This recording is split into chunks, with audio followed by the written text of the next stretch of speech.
It's gone. You're not there now?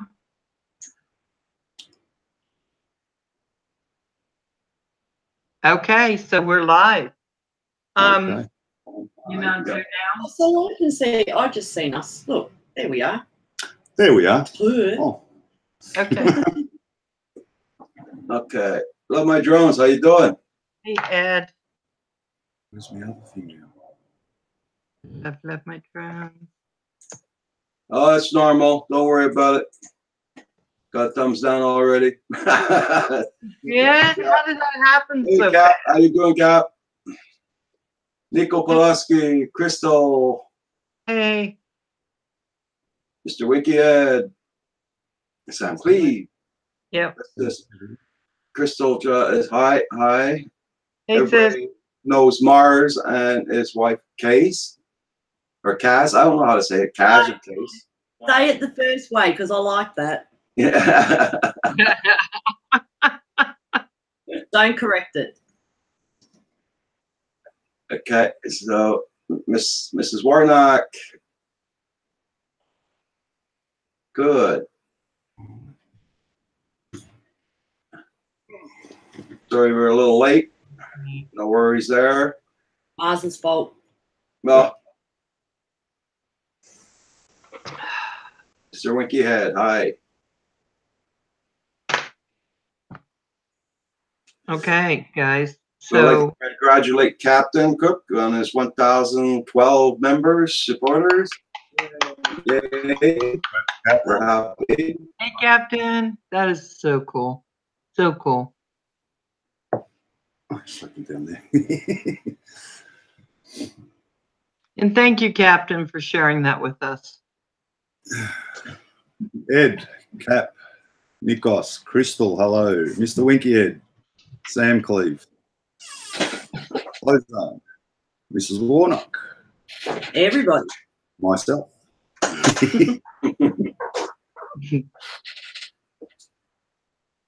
FTV. G'day, Baduga. Right.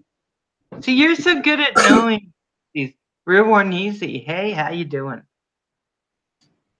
So I'm gonna go ahead, just be super respectful of your guys' time. What time is it there right now? 9:36 in the morning. In the morning.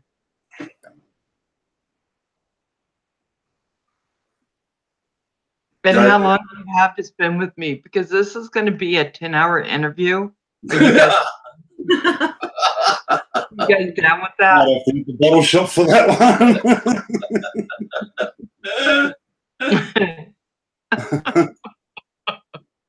one. So Mars, can you tell me, where were you born? Were you born in Australia? Yes. Yeah. In what city? Here in Melbourne, Victoria. But my parents come from Croatia, so I'm a Croatian-blooded Australian. Wow. So both parents came from Croatia? Yes. How long ago? They moved to Australia in 1970, almost nearly 71, very late 70. And then I was born in 71. Wow. How about you, Cass? I was born in Tasmania and moved over here to Victoria when I was 2. Oh, wow. And my family originates from England, my grandparents. So how did they go from, okay, so how did your parents go from there to Tasmania? Because you said they were in England? And my grandparents were from England and were deported over here for stealing a loaf of bread. And then we were in Tasmania and moved to Victoria because my father was a miner. Wow. Wow. So you have quite a history, yeah?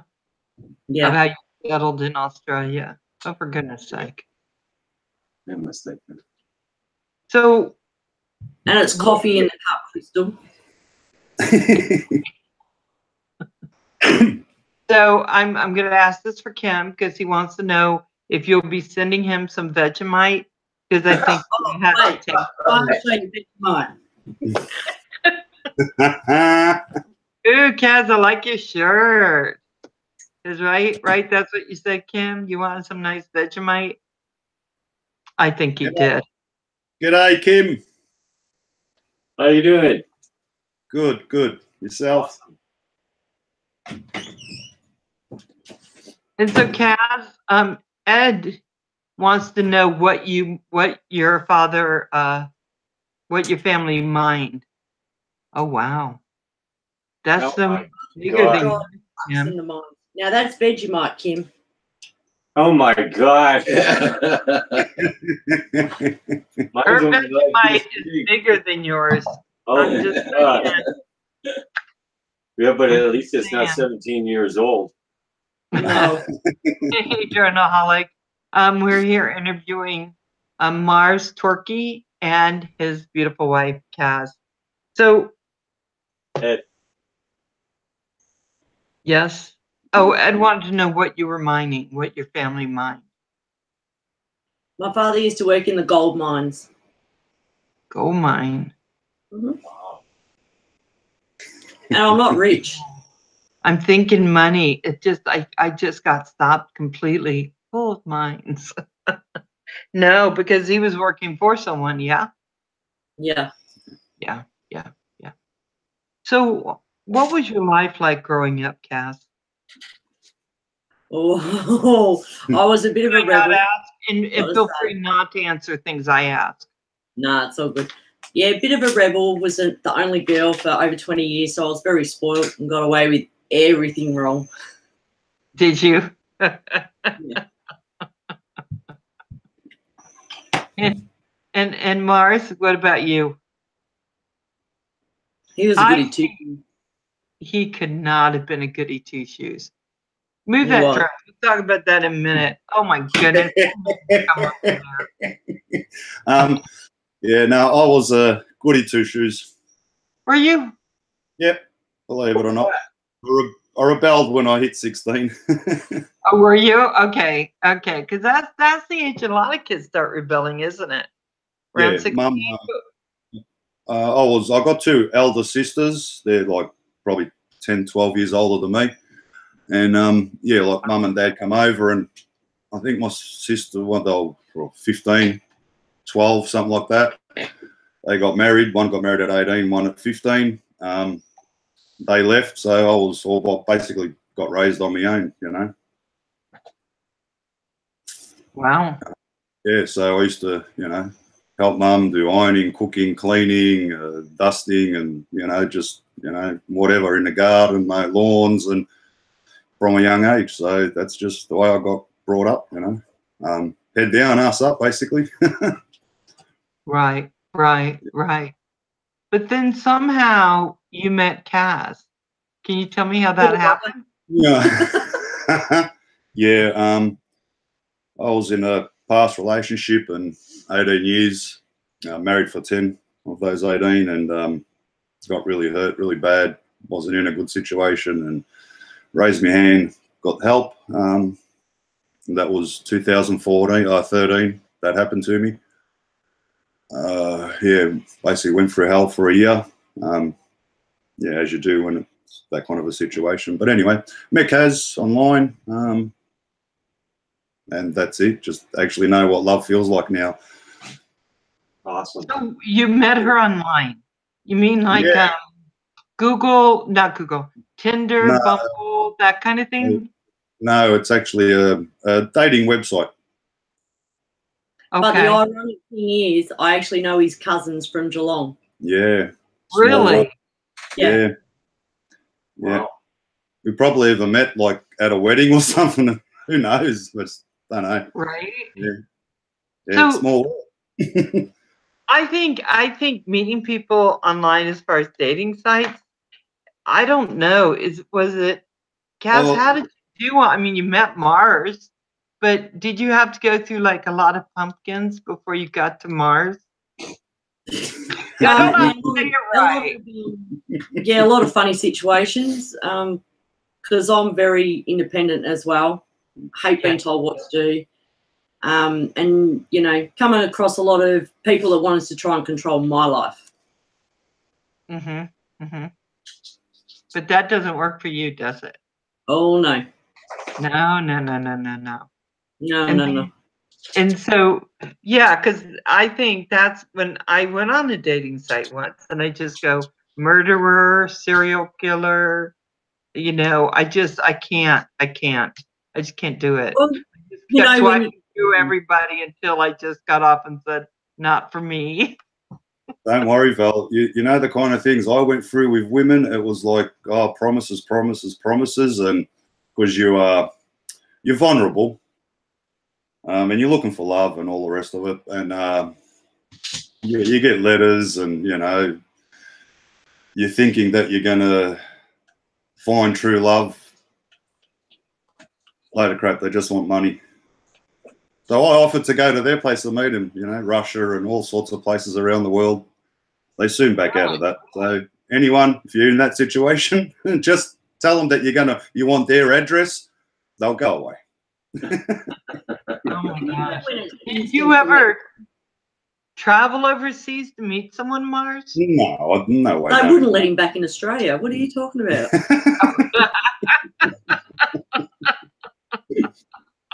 They might. No. Because we see these shows, these horror shows, where people, you know, are trying to date and they go overseas when everything is still your love was in Australia. Yeah. You just didn't know it yet. So Yeah, I just the hardest thing is when a person's vulnerable. It don't matter if it's a man or it's a girl. When you're vulnerable, you know, and if you've got the money, well, you know, sucker, you know, that's life. It's harsh. It's not fair, but that's just how cruel the actual world is out there, right? it's hard. Yeah. It can be harsh. Kaz, did you find that men were just looking for money also? Or no? No, not really. No. But I'm just very straight to the point too, and I'd find a lot of it would end there and there because I was too opinionated and knew what I wanted and where I want to go. Yeah. Yeah. I mean, some wanted me car, but it was like, nah, I don't think so. I only love Mars because of the ute, see? Yeah. Yeah, which you all call a truck. We call them a ute over in Australia. So you guys met. How long I mean, 5 after years. you met were you together? As far as living together or married? Are you married? You have to be married, yeah. No, not yet. No. Okay. But we've got We're engaged. Hang on, I've got 2 because I'm greedy. Yeah, you should have you. We got matching tattoos. So how long have you been together? Where's the almost 5 years. In our room? The wire one. Yeah. I've got to show you what I gave Kaz. Okay. I'm almost afraid. But you come and show me, Marz. So 5 years. 5 years is a long time. I don't know. I just, you know, I think marriage is a wonderful institution, and I think everyone should suffer through it a few times. I'm just saying. Kaz wanted an engagement ring, and I was kind of broke and thought, what am I going to give her? So I made her that.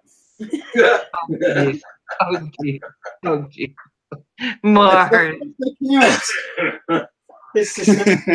Well, she's got one now, so, you know. But because I work on cars, it's hard to wear rings. So I chose the tattoo instead. Yeah, and I got to tell you, yeah, you shouldn't be wearing rings if you're working on cars. So is that your job, or is it that, because I was thinking maybe you were restoring cars? No, I used to work at Holden on brand new cars, doing all the aftermarket, fitting ball bars and so forth. But now I'm actually in an office and a manager selling tools, and we also hire them out. Wow. So I went through your videos, and I'll wait for Marz to finish reading. Go ahead. I can tell you're reading. Your little eyes go back and forth. So you started a YouTube channel, Marz, 9 years ago. No, I started in 2006, 24th of November. Only reason I remember because, yeah. Okay. Yeah, 2006. I only found the ones from 9 years ago. Okay, they could have taken some down. I don't know. Got no idea. But I Yeah, know I don't know, but I believe you. I mean, I'm not saying right. In my about, it says 24th November 2006. Okay. So were you posting videos at that time? I was just putting videos up on YouTube just for memories because, you know, in case of fire and you lose a CD or, you know, anything could happen to a CD, there goes all your memories. So, and USB wasn't really sort of that popular at the time. So I thought, well, I can't lose them on YouTube. So that's why I started YouTube. Wow.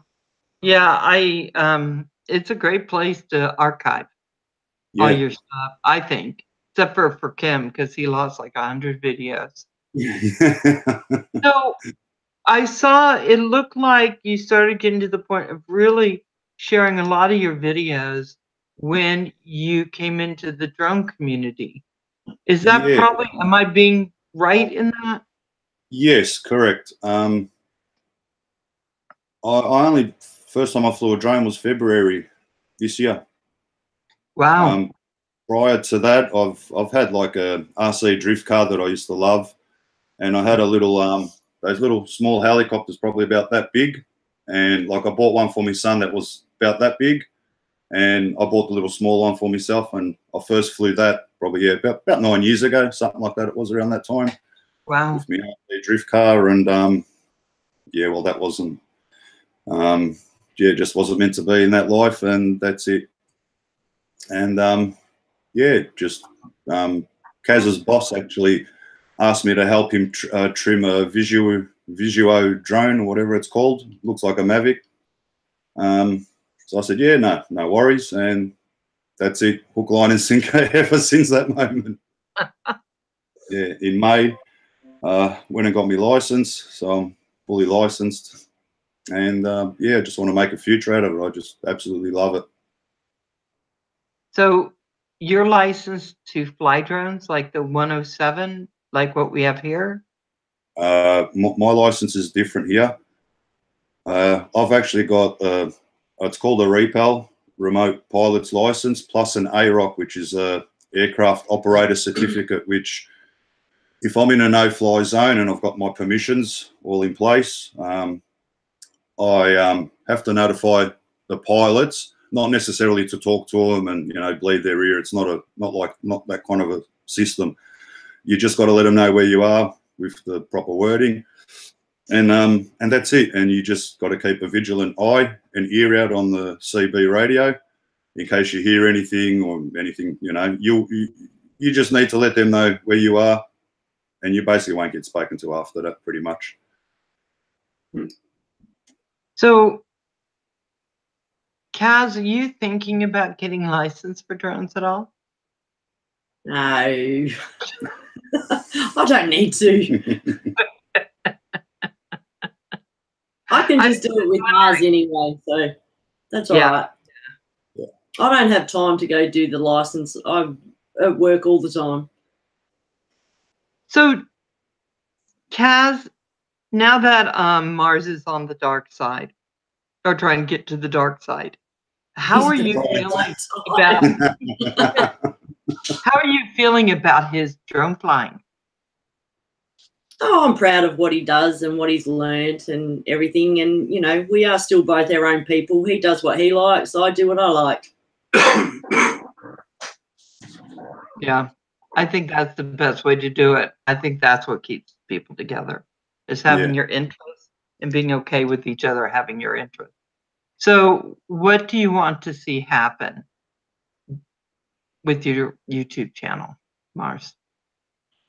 I don't know. to be honest. I'm just going with the flow at the moment.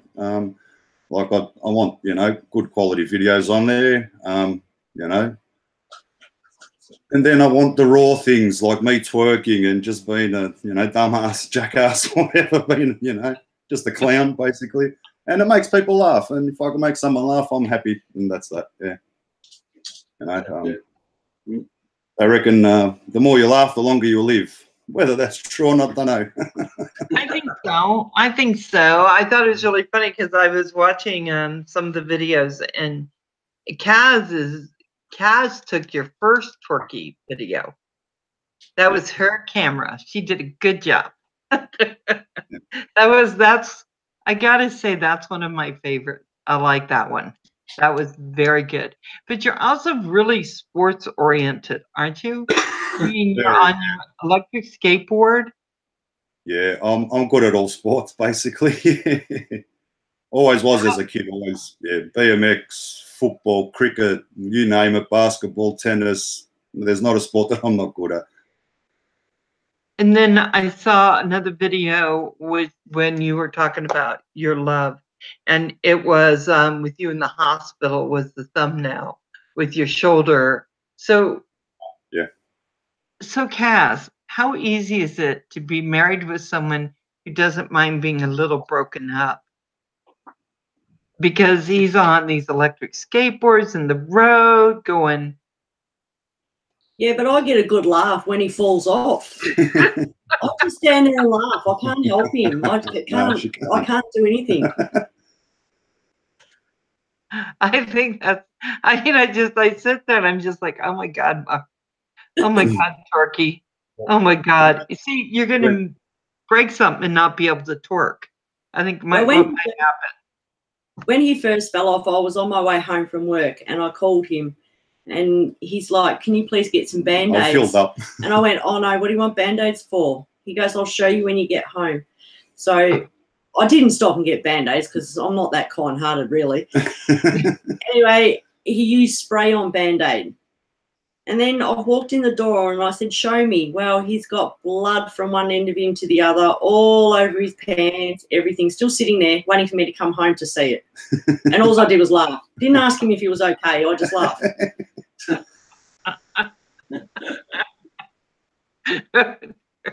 Love is grand. Yeah. Yeah.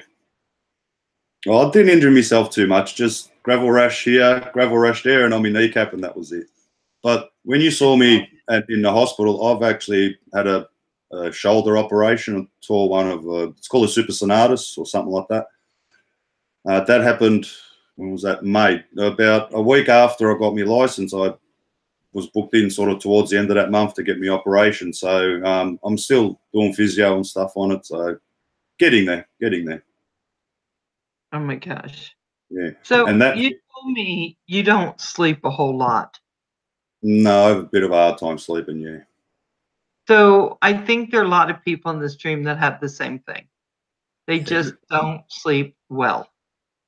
So yeah. What are you doing now to kind of counteract that?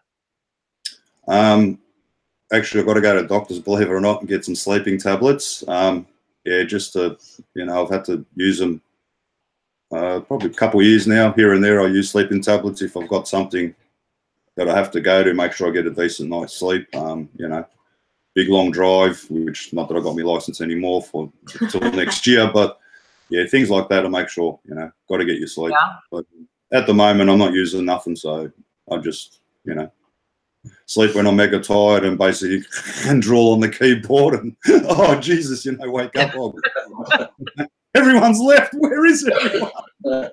Happened a few times to me, so yeah. So you have children, right, Marz? Yes, 3, 2 boys and a girl. And the horse videos, is that your girl? That's my daughter's horse, yeah. That's Ringo the pony. Okay. Is Ringo still with us? No, that's all done and dusted there. Is it? Okay. Okay. My ex got rid of the horse, so yeah. Yeah. Sorry to hear that. Yeah. Well. Excuse us for a minute. We're going to say hi to everybody in the chat. Yeah. I'm going to go and Put them on. Go ahead, guys. Okay. Somalian, hello, how you doing? Between 80,000 trips to the I see good. Okay. True and Drone Reviews, Indigo Ryan, The Real War and Easy, Indigo Nietzsche, Nameless Droner, how you doing? Brian. Drone Life, welcome, welcome. Nietzsche. Glad to see you guys all here. Crystal Justice, Kelly, Proper, Cadorso. Welcome, everybody. If you see anybody in the chat that you do not have supported, please support the channel. R. Nelson, how you doing? And people, please don't forget to hit that like button. It helps out my channel too, also. Herschel, how you doing? Richardson. Eric the Red, he had to leave, I think, because he's going out of power there. He's got no power at home. He's working off a power pack. Mo, just having fun. Welcome. Mo. Beyond Trees. Mrs. Warnock. Love my drones. Plummet. Glad to see you all here tonight. Right. Thank you for coming in. The Vapping, how you doing? Yeah, you hear Roxy, Love my drones. Yeah, she wants to sleep in between us, on the floor between us there, so. Okay, so I guess that's about it for all the people for now. And we'll get back to Val's interview. I hope you had time to grab some popcorn and some soda. I was going to say that. It's Mr. Warnese, the real Warnese, told me, well, I'll get some popcorn. Right. So, can I just quickly say, Val, I want to say thanks, Roger and Kim, for letting us come on to your stream. Oh, no worries. Oh, heck, we love you guys. Yeah, we love you. Well, someone's got to.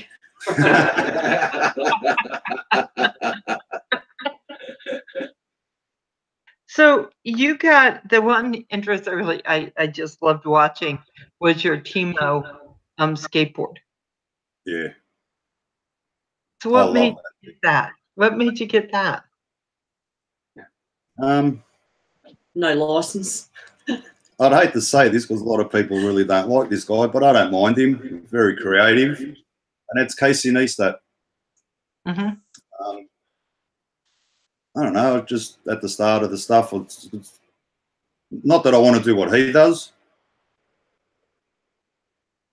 but creativity in that sense, the way he does certain things. Yeah, I really like the way he does certain things. The way he puts together some videos that he does. And not necessarily just drone videos either. So, yeah, a bit of an inspiration at the start, not so much anymore. Yeah, I've got other people that inspire me. I'm doing an actual course online from a guy over there in the States, Parker Walbeck. It's called Full-Time Filmmaker. So, yeah, just learning how to edit, learning how to use Final Cut Pro. You know, I'm at the very beginning. I've got a long way to go, but I love it. And yeah, it's just learning something, FPV, you know, camera drones. It doesn't really matter to me. I love it all. You do your And passion. nameless, I think he should twerk. Yeah. I think so. I'm just saying. Hey, so I like Casey Neistat. I watch his stuff. Yeah. And that's what first made me think that maybe I needed an electric skateboard. I haven't gotten one because I already have one of my legs go out of joint, so I'm just worried about what that would look like if I fell. But wrapped around your neck. What, Kim? No, this is scary. I think I'd be really good at it. Well, no, I wouldn't be. You But scream from a hospital bed then. But I watched his because, you know, he has 10 million subscribers now. So something's going right. And I don't think it's ever bad to watch someone who's doing something right and doing so well at it. So, Yeah, but okay, the benefit is he has 10 million subscribers. But how many out of all those subscribers does he interact with? Like we do. Well, I think once you get 10,000, it kind of makes it really hard. Except for too much, too hard. Yeah, but look we have our friends, and when we get like that, we can fly them over, and then we can go to our skateboards, me and Kaz, while Torquay goes and flies drones. I'm just saying. I mean, can you hold on 1 minute? Roger, I'll turn it over to you really quick. Okay. So prankster lock is missing 14 before. I don't know how many again. I know he's missing 14. I'm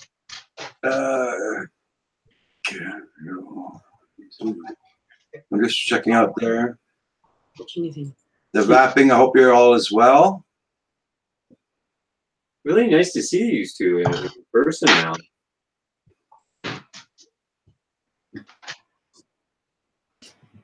It's great seeing you two, Marz and Kaz, in person. Great to see you too. Yeah. Prankster, you got it now? I am so sorry, guys. My grandson just came over, and so I had to get him in, and then the dogs ran out, and I had to go get them. Everybody, if you have a question also for Marz, I don't know, Val, if you want to take questions now or later. I'd be happy to take any. Pardon? My dog got very excited because his boy came over. And so he is acting up. Can you close the door before they escape? Hey. Come here. Come here, Ice. Hi. Hi. Oh, you're so cute. See, that's cute. That's not like my mutts. He's our baby. Yeah. I actually got him 2 weeks before I met Marz. Wow. And as you've seen in the videos where I lost him one morning and I went in and here he is sleeping on Marz's head and he just doesn't look or he's gone to Marz now. That's a pit bull, right? Yes. The Staffy Bull Terrier. Yeah, well, American Staffordshire Terrier, yeah. But yeah, people. The same as Roxy. Yeah. Yeah. A lot of different variations. That's Roxy's boyfriend. Yeah, love it. Right? Absolutely. Oh, yeah. Roxy has lots. I think we should have a Roxy show. Roxy, how she sleeps. He has actually never twerked in public, nameless either. He's a chicken. Okay. He is a black bingo. But Nietzsche said, black bingo. You push me over in a shopping trolley in public. Yeah. See, I'm not kind-hearted. No, and then can't even help me. Stands there and laughs at me. Got cars coming around and everything, bipping horns. I'm stuck in a trolley upside down. Yeah. So what's your favorite ground? Marz, what's your favorite ground? Mine? Oh, I like the M600, M900. One of those agricultural big birds, you know. What's like the favorite one you own? Yeah, because look, I don't know where I'm going to venture with drones, but not that I can afford that, but that's where I'd like to go, like with, you know, doing data, infrared, stuff like that, videos, spraying, whatever it may be, it don't matter. I thought it was fascinating when we when Crystal was talking about the infrared that found that missing gal. Yeah. Yeah. I thought, wouldn't that be great to do? I love it. Yeah. Yeah, thermal, you know, you can, if there's a fire, you can still see people in the building and, you know, get the fire crew straight to that person. Instead, no one knows where they are. If that wasn't for a drone, well, you know, drones will save lives. Yeah. Oh, it would. They do. Yeah, they sure do. Yeah, they just haven't woke up and see that we're a benefit. Yeah, I mean, here, I like the way the law's set up here with drones because you can't go within 30 metres of a car, a person, can't fly over human beings, full stop, not at all. So what what I put into place, what we got taught with my license, is you basically draw a 30-meter circle, concrete pillar straight to the moon, and you know you can't fly through that. Well, that means you can't fly over a person. It's exactly the same. So you can fly around humans. Obviously, if it's a populated area, you know, you're going to have to put licenses and get approvals to be able to fly there and stuff like that. So recreational, it's 30 meters. With a license, with an approval, you can get within 15 meters of your subject. Still cannot fly over any human being. Same laws here. Yeah, yeah. 400 feet, that's the highest you can go. Yep. And yeah, that's it. FPV, you can't just fly where you want. Like, I can't just go out the front and put goggles on and fly around. That's not allowed here. You have to sort of go probably to private property that's got a bit of space. You could probably do it there. If you've got permission, it's your place. Yes, you can fly there. You will need a spotter as well, or at an organised event. That's the only way you can fly FPV here. Hit that like button, babe. I can't, because I tried that before and everything stuffed up. So I'm going to have to wait till the stream finishes. Like, I'm not touching it. Can I say But I got it right. See, didn't even know. Kaz, you have really nice eyes. Thanks, Kim. I actually always get told that. Watch it, Mars. She's a boy. So I am looking down here, and it says, I'm not sure about Canada, but I know you plan on monetizing Roger. What? That's from Nameless. I don't know what that means. In the US, you need a license to profit off a flight video on YouTube. Yeah. Yeah, same here. You can't go fly recreational and earn money. You'll get fined. And a fine here, if you do something wrong, is $7,500, and they will ground your drone. Me being licensed, probably about the $25,000 mark, and grounded, can't fly. That's how strict it is over here. Yeah, they got a lot of power. Yeah. I'm registered. Sorry.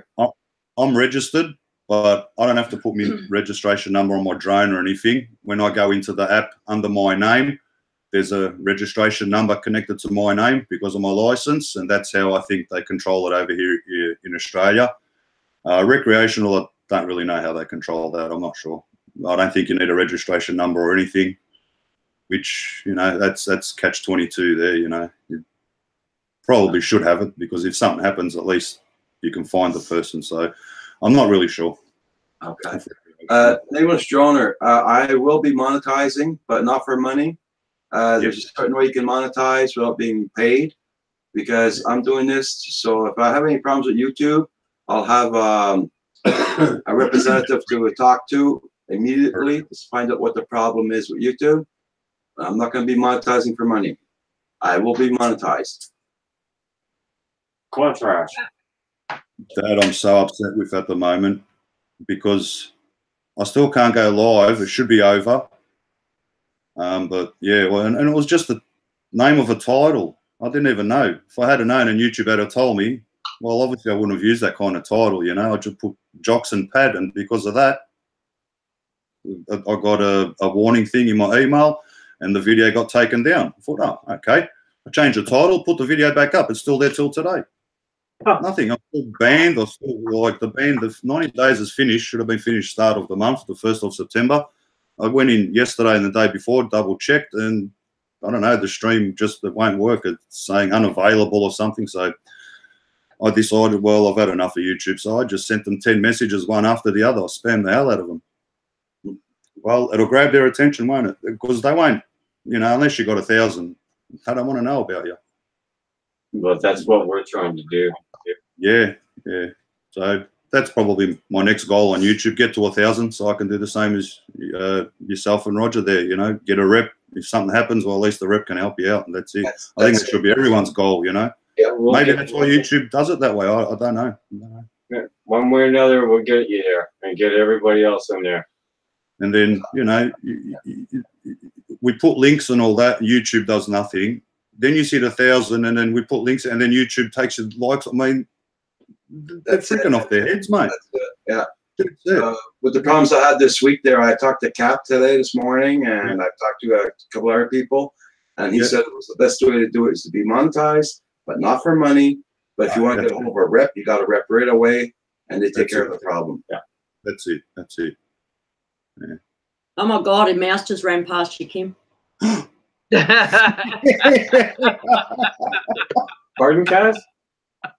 A mouse just ran past you. A mouse? Yeah. Oh, yeah, Oh my God.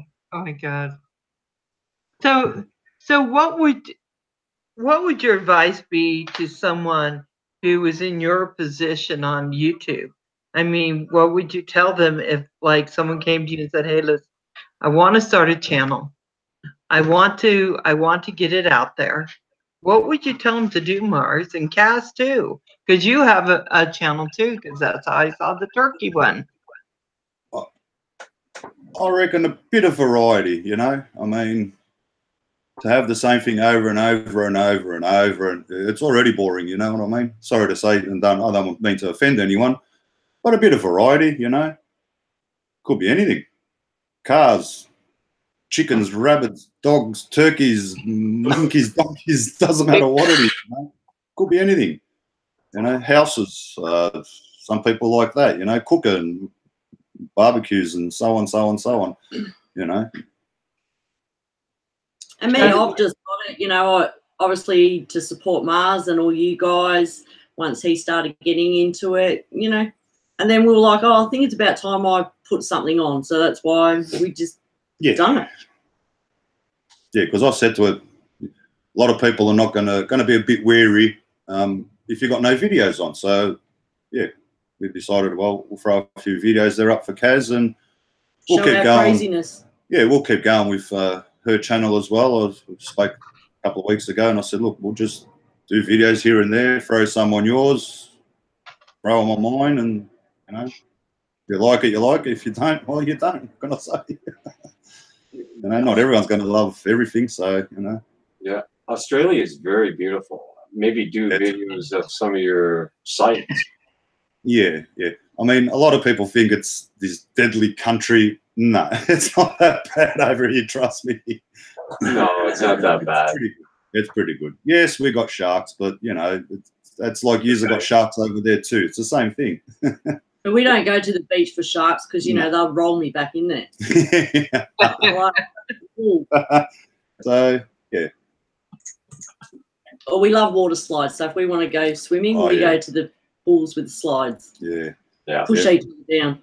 We'll have good footage from after Christmas, actually. We're going away for Christmas. So, yeah, that's some nice footage. And it makes it hard. Look, for me to put a lot of videos on drones up, it's hard because I haven't got a license. I can't get to a lot of spots. It's one of the reasons why I bought the skateboard, because I can, you know, get to a few spots. Kaz is at work. I don't want to risk driving, you know, a car. So I get on my skateboard, toot along, you know, nice cruise mode with my backpack and that. And that's it, yeah. Get to the spot, throw the drone up, do what I got to do, pack up, come back home. Beautiful. Cool. So you don't have a license. Do you want to tell us why or no? You don't have to. Oh, I lost it because I'm a bit of a lead foot. Bit of a lead foot. I don't know how. I was thinking that maybe you drive fast.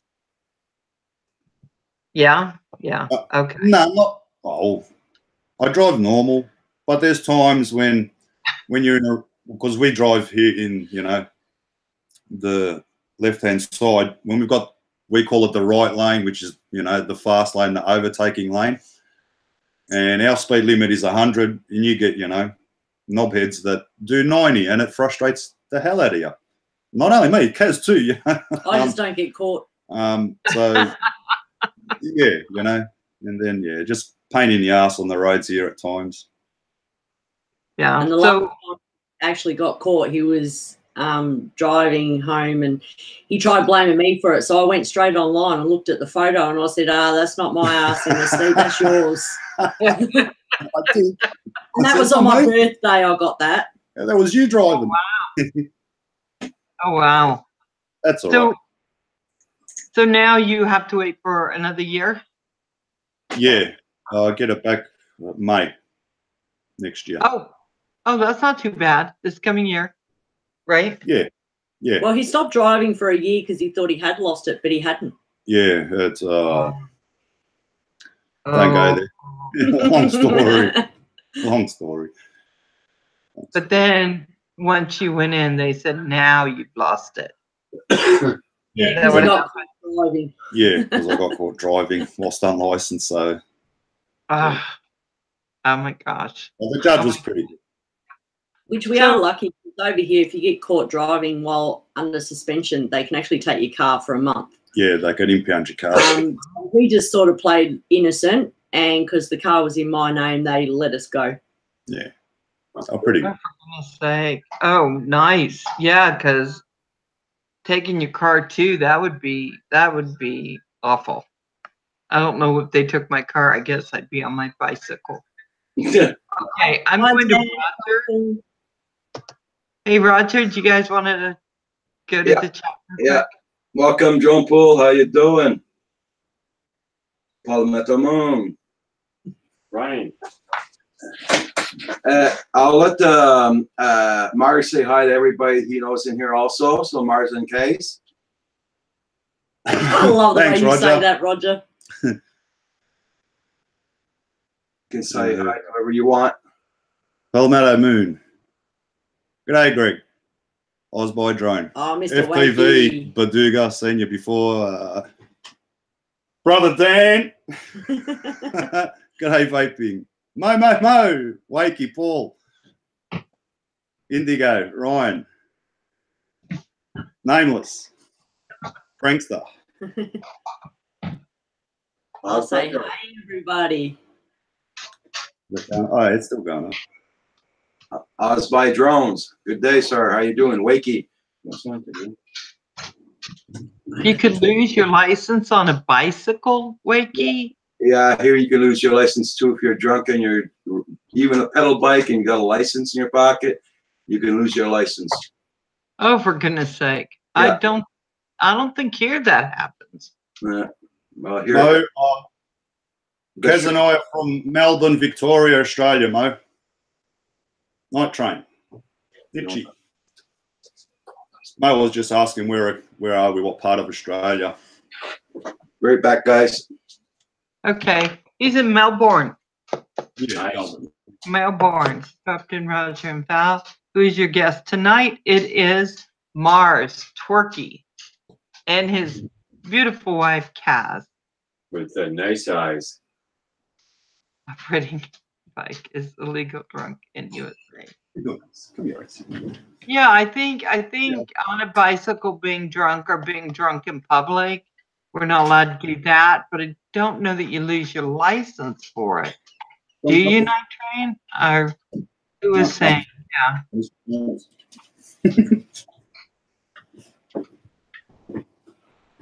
Beautiful So dog. I really like your t-shirt. It's very nice. I see it's green and blue.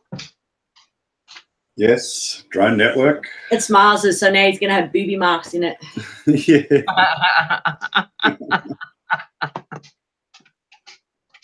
So let me get back to my questions. I have quite a few. So you have a whole kit thing on yours. I was looking at your YouTube, and you have something called kit.com. Is that where you put the things that you use mostly? No, that'll take you to like where I do my full-time filmmaker course, which will basically take you back to Parker Warbeck's page to buy Canon cameras and so on, stuff like that. Right. And now that you're taking that course, do you see what you're doing, your cinematography improving? Or have you not gotten that far? Yeah? Yeah, it is. Yeah, you'll see it in my editing as I progress. I'll just get better and better. And I'm actually at the stage of getting better with doing transitions. And my last video, what I was supposed to do was highlight the best frame, and it should have copied and went and color adjusted all the frames, but I don't think I did it correctly. So there's some frames that haven't got that exact proper color, and some have. And Yeah, I'm still learning, and yeah, I'll get there. I'll get there. I took a course with Premiere Pro. That stuff is kind of difficult, Marz. I think that all the stuff, there's so much to learn. Yes, Val. Premiere Pro. I've got basic instructions on Final Cut Pro and Premiere Pro. That's part of the course. Wow. My goal is to get to Premiere Pro because Final Cut Pro is a little bit more user friendly. Then you've got to know what you're doing to use Premiere Pro. From what I gather, it's really hard to use it. So, yeah. Yeah, I go in and dabble. You know, I dabble in Premiere Pro because I use Filmora and because I use editing program. So this one, I'll go, okay, so it has to do what this little one does. So I just have to figure that out. It's gotten a little better. But I got a book, I got a course, and I tell you, I got so lost. I was like, I don't even know what's going on in this thing. That's why I paid for this course. Look, it cost me $1,000. Basically, I paid $1,000 for a bunch of videos, but it's not really just that either. You know, there's a lot of things that, you know, that I've received that, you know, like the, you know, sort of insider's view. And yeah, it's just what I love to do. So you're extremely serious in what you're doing in cinematography. Yeah. I want to produce I've actually got a business name. It's called Ozcrow Drone Depot, which I'll follow up with videography and photography behind that name. I had to sort of do that to you know, for well, I wanted to sell drones as well, which I still want to do. I just haven't got the money to do that with yet. But yeah, need a business name because of my license and flying. I will be hired one day eventually, so that'll just go with it. So that's why I registered a business name. So Kaz, JDS is busy flirting with you. He says, Kaz, you're very pretty. You sure you're not seeing a mouse though?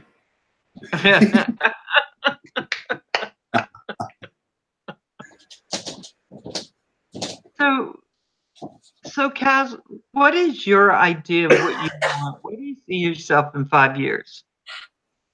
In 5 years, we already have that plan, or I do at least anyway. We both want to move back to Western Australia. I was over there and I moved back here, and that's when I met Marz.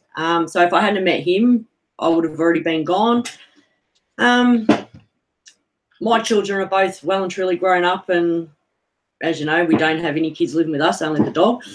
So even Marz has decided now he would love to go back to Western Australia as well. So hopefully that's where I see us in 5 years' time. And also with my work, because we're expanding very big and we ship all over Australia, actually even overseas, I've had to send stuff as well. So hoping the boss will open up a shop over there and I'll go over and manage that one. And Marz can follow his dream. Yes. Very nice. Very nice. So tell me about Western Australia. Know that I know nothing, so tell me. It's beautiful. I love it over there. It's just such a different environment as well. And it's hard to describe why it's so much nicer, but it's just once you've been there, it's like you just fall in love with it. Yeah. So is the landscape different? Is it more rural? Is it more city? It's both, because it is a very, very huge place. So, you know, you can even sort of be country, but, you know, 15 minutes down the road, you're near the city. Just depends where we decide to go to. We would love to have property, of course, you know, because I want more dogs and cars. So, you know, need a lot of room. Mm-hmm. Yeah. Mm-hmm. So how long do you think it'll take you to get to Western Australia, to move there? Well, that's been in our 5-year plan, so we've got about 3 and a bit years to go. Okay. Mm. That's going to be nice for you. And if you can own land, it will make it really sweet for you, because then you can have a shop for drones, and Kaz can have a shop for cars. Yeah. Yeah. Right? Right? You can both have what you want. Yes, the both worlds. But Mars, your shop is going to be a little smaller. I'm just saying. Yeah. Because cars are bigger. Yeah. And he's like, I can help him. Obviously, I've got all my business management and everything like that. So, you know, I'll help him on that side, and he can just concentrate on everything else. Oh, nice. Oh, nice. So what's your 10-year plan? Oh, freaking hell. I don't know. I'll be too old for that. What 10-year plan? Yeah. Let me think. Sitting out the paddock with the dogs. I know. Oh, no. Oh, no. Turkey. That's my 10-year plan, to still be able to do that in 10 years. And if he breaks a hip, oh, God. Oh, my gosh. Oh, my gosh. I have to, hold on. MD 95 TSI, my brother, what are you making? You said dinner, son? Are you making Kaz, Mars, and I some dinner? We're hungry. Wait. I think that might be a no. no, I've got to go over and teach Chris to drive, though. Yeah, yeah. So we gotta get some Vegemite. We got some Vegemite that I think is going to Kim. I'm not sure. They look, Chris. Now that's Vegemite. Big I'm so gonna find you a Vegemite T-shirt, Kim. I swear, I've got to find one. I will. You'll eat it alone. Oh my God. Your friend JDS. Oh God. I don't have many girls as friends because, you know, I just can't stand them, to tell you the truth. I don't think Chris wants the Vegemite. Hamburger helper. Oh, if he wants to drive, he'll eat the Vegemite. Trust me. Western Australia is very big. Yeah. There's a lot of people that we have in here, like Perth, West Oz. He's from that area. Yeah, there's a few from Perth. Yeah. And the weather's always so nice over there too. Oh, nicer than here anyway. Nicer than Melbourne, It is, yeah. Yeah, but it's pretty hot though, and dry. I mean, see, I love the heat too. Yeah, so it's all right. You get used to it. It gets hot here in Melbourne as well. So how hot does it get in Melbourne? You won't walk, Chris. I remember somebody coming down to visit me from Australia, and it was doing about 105, and she was complaining she was cold. Whoa. See, there's one thing that sort of, you know, Marz and I always both debate on. He's always really cold, and I'm like, will you turn the heater off, like I'm stifling? And he'll have the aircon on when I'm like, man, it's cold. Can you turn it off? And he goes, but I'm hot. That's our thing we argue over. Yeah. Yes, I am Palmetto Moon. Love cars, buddy. Oh, look at that. What was that drone you flashed in front of me? Oh, yeah. Bring it out now. Time for drones. That's the frame I won. It's a bird dog chihuahua. Nice. So, yeah, I don't know if you can see the pins in there, and then the ESC rest goes in here. And, yeah, that's it. That's the bottom. So this actual bottom plate is where you solder your ESCs and your motors to. Oh, nice. Yeah. So I'm looking at that empty structure that you showed us, and then I look over at this, and it was like, sweet, wow, woo, nice frame, Marz. Yeah. Well, as ironic as this is, I actually won the frame. Have all its parts. Yeah, no, I just won the frame. I won it from here, FPV, and I won it off my instructor, John. Nice, nice, nice. That was awesome. Yeah. And Nameless, we don't have a lot of room for whatever we want. We're running out of room. Oh, we need to move. No, we need to. We have a garage full of furniture still.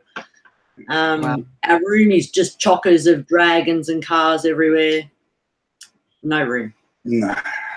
Oh my gosh. Oh my gosh. So you're in a house? Or are you in an apartment? In a house. In Marz's family home. Oh wow. We moved back here to save money to be able to move and do Marz's dream. Yeah. And look after Mum at the same time. Yeah, and look after his mum as well. Yeah. That's sweet. Yeah. Nice. Kaz, you're a wonderful woman. You know that? You're wonderful. Yeah. Because you're so supportive of Marz and what he does. That's a wonderful thing. So thank you for that. I mean, someone's got to take care of this crazy man. And it's so but I'm a bit of a bad encouragement too. So you're very crazy. All of our friends are like, you two are just insane, and they're like, we're waiting to see videos of you two getting drunk and on the skateboard together, and then putting a rope around my waist in a trolley and pull me with the skateboard. Yeah, she won't hold the rope. She's scared. Yeah. Chicken. Yeah. Hold the rope. I'll drive. You get in the trolley. No. I'm burning the trolley. That doesn't end well. Oh.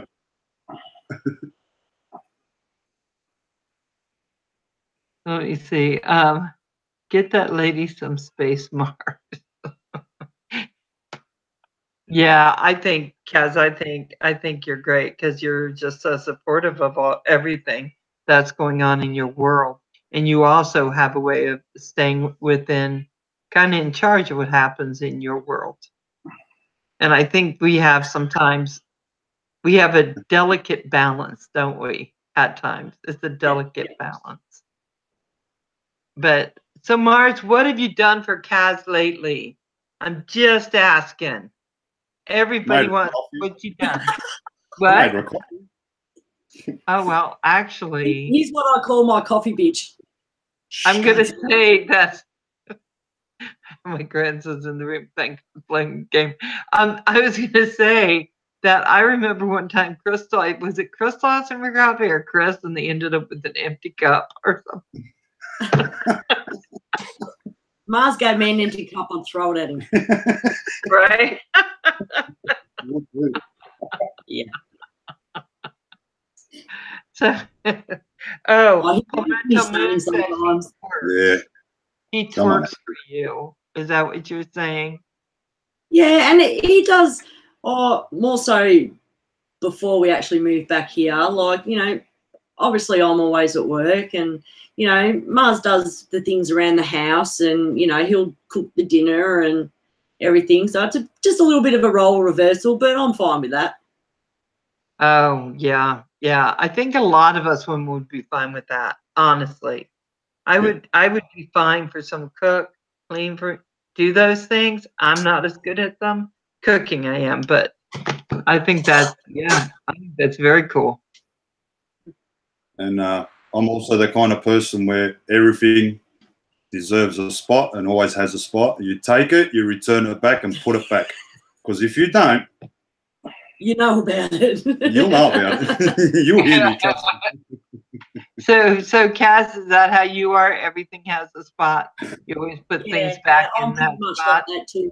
You could ask me where something is, and I'll go, it's in the top cupboard on the left-hand side, or wherever. We know where everything is, basically.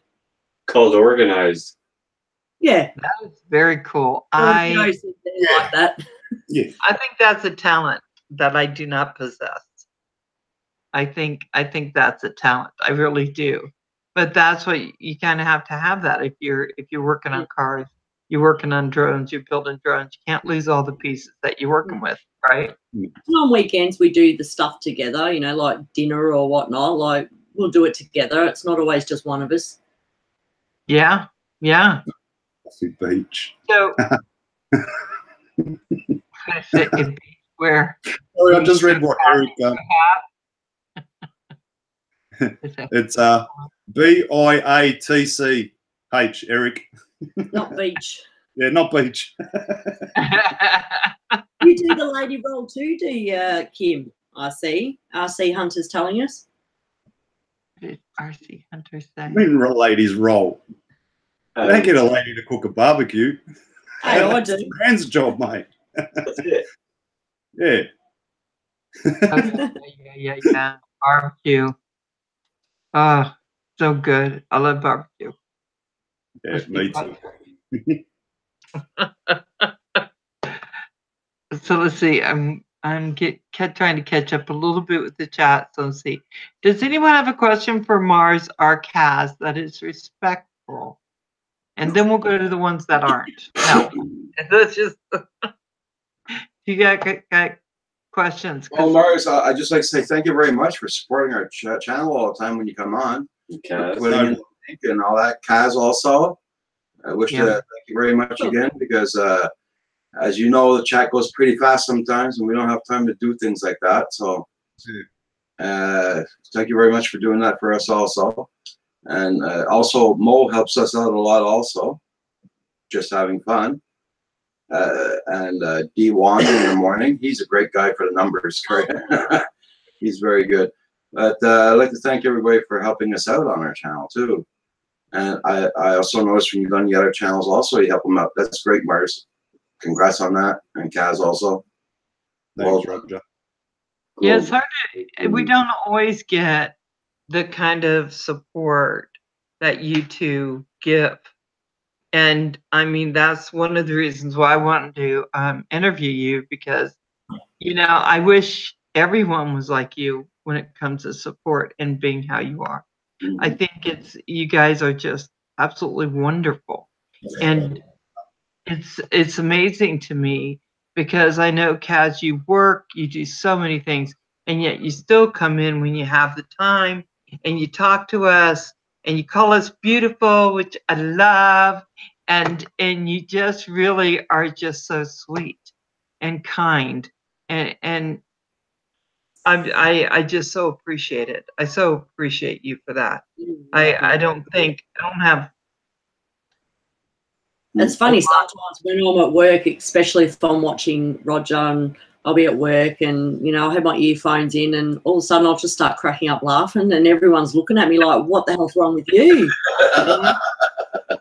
And even all them know about you guys because I just sit there laughing half the day listening to the live streams and I don't always get to obviously type in hi or whatnot, you know, and then I'll have to mute my phone because the phones at work are ringing and I feel like just saying to half of the customers, will you just go away? I'm trying to do something here. And then I get home and I always, as soon as I get in the door, yeah, Marz will make my coffee and I come straight in and I watch what I've missed and, you know, so I'm always busy doing that as well, you know. Chills me out a bit.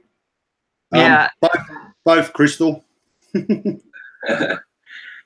Yeah, Dirty Bomb's asking, Kenny John, when did you guys start this channel?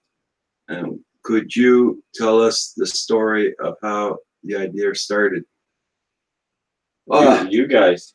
Yeah, it's because you guys we started this channel. To tell you the truth, Dirty Bomb. And how long? I've been on YouTube since 2015, and it just makes about 8 months now. We've been doing live stream. So we had an idea just to go on and do live stream for all the drone pilots and hobbyists. Well, because we keep seeing people that do beautiful footage, and their numbers are so low, and there's not enough people watching and appreciate all the hard work they put into it. Yeah. So it's to get the channels going and higher, you know, because when you're low, people don't watch your stuff. You try to get your numbers up higher, supporter-wise, and you guys really do fantastic videos. And it's like AA. Thank you very much. And yes, we try to help the community out. It's the best way to do it. Because like people like Black Conduit and FPV, anybody FPV, I mean, we see them doing beautiful stuff, but the numbers are so low. It's just, it's like I feel like they're not appreciated. That's why we try to get your numbers up, guys. That's why we have this open like a hub. This is why we're trying to get you guys up in numbers and get to know more people. Also, it's in the hobby business or hobbies, you know. So yeah, before Christ. Yeah, that's right, JD. So we were saying this earlier. Yeah, we meet people on these channels, like we met Marz and Kaz, and we have to have a place that we can at times congregate. Yeah. And share stories. And because once you get to know these people and they end up in your heart, you don't want to just watch a video, maybe make a comment, and not at times be able to talk to them. And this is the avenue. You know, Roger, I remember the first video. He's been a YouTube member, but the first video wasn't it in January, February, or something like that? Yeah. I think. And then he went full time, and then this explosion happened. Now we have people like Kaz and Marz in our lives, and we have Mo. Well, I had Mo, and and then we bring you in. But the support that we get makes it possible. You know, I mean, it just makes it possible. Y'all always do. So it was a place so we could congregate and talk and get to know everybody.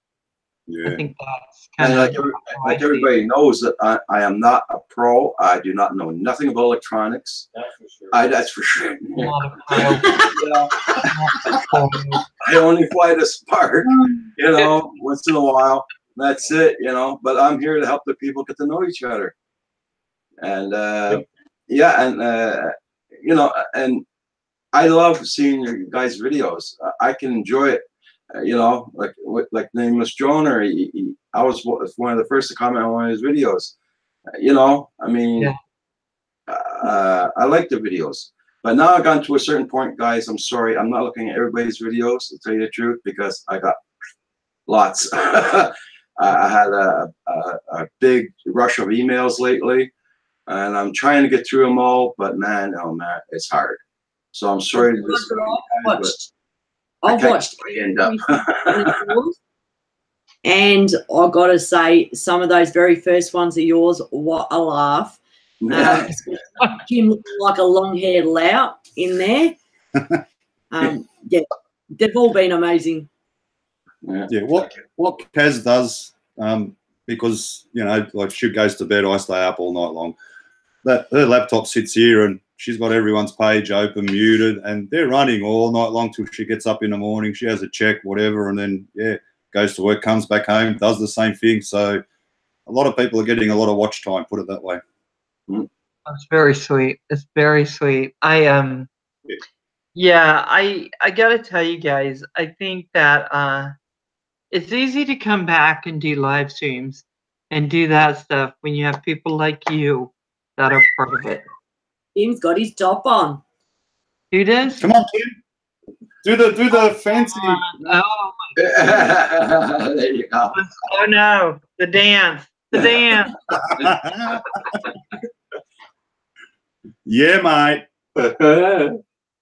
Yeah. So, Kaz, yeah. oh my God, Kim. Kaz, could you please put a comment in the chat so they see your channel? And Marz, if you could do the same, because I just want to make sure that everyone, if someone isn't subscribed to you, they have a chance to do that. I'm telling you guys, you want really great people. Helicopter high.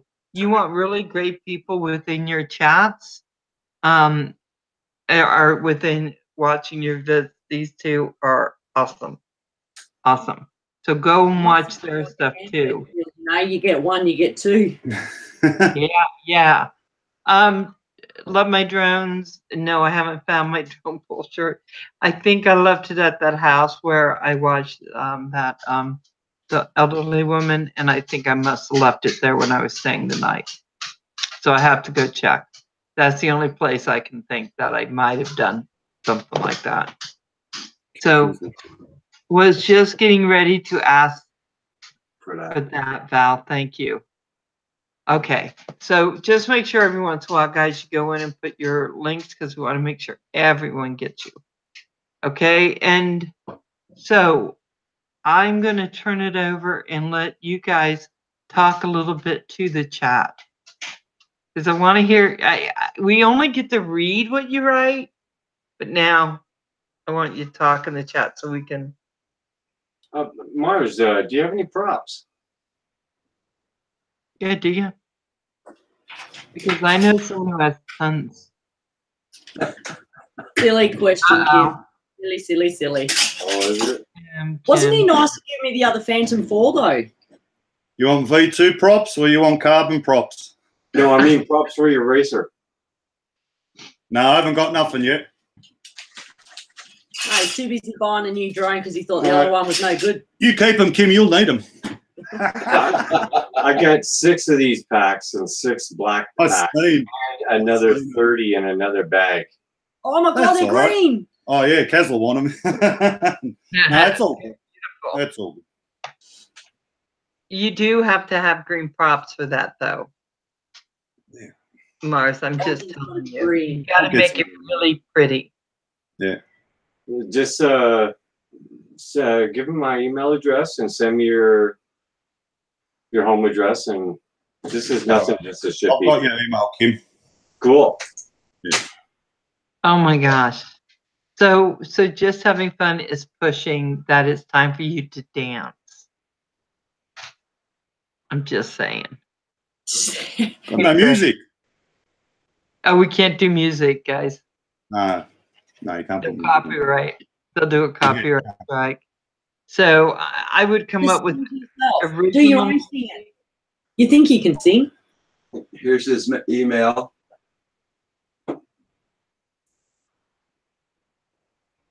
That's Kim's. Oh, that's Kim's.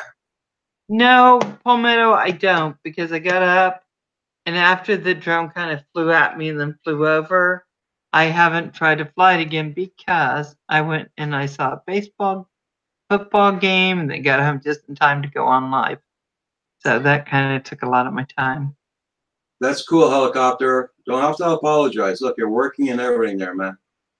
You know, jobs come first, family, then. Justin, brother. How are you, Hella? Raphael, Beyond, Itchy, Raymond, Dirty Bomb. Dirty Bomb. I like that name. I know, right? Okay, I was by drones. I'm going up because I see my name. Let me see if I've missed anyone. Yeah. Raymond Millwood. Hi. How you doing? I know. What the heck? Everybody, please hit that like button. Thank you. Helps out my channel too, guys. Oh, can I just say, because I remembered from before seeing a comment, if people come into Discord, bottom left side, mute your microphone or unmute it. Make sure your headphones are unmuted. Go left up to the top and don't go to text channels. Go to video channels. You'll see people's names in there. Just click in there and you'll go straight in. Because it's a little confusing. We're working on it, me and NetDragon. Yeah, thank you very much for that, guys, too. I forgot all about that. Sorry about that. Thank you very much for that, doing the Discord. That's okay. I haven't been in it, but as you guys know, I'm occupied. Briefly, you and Kim briefly came in when the first time we talked, but yeah. Which I'm trying to do more often. Yeah. But just loaded with so many comments and notifications. It's just, well, tell me about it. Marz, can you tell me what it is about Discord that you like? I've been on for probably just over a month, I think. Captain sent me an invite, so I went over and had a look, but I really haven't used it because I didn't know how to sort of use it. And I've just basically been tied up too many YouTube videos to watch. I mean, I don't even get on Facey hardly anymore because I used to always be on Facebook. I've been on Facebook since 2006. I was on it every day, flat out, like your son, Roger, exactly the same. Maybe worse. Maybe worse. And I've just, I don't know, died off of Facebook, you know. Here and there I'll put a few things up, but no. I've also got Twitter. I share stuff here and there on Twitter as well. But don't really use it much, just flat out on YouTube. One of my drones wants to see you doing a twerk in your booty. Just you heard.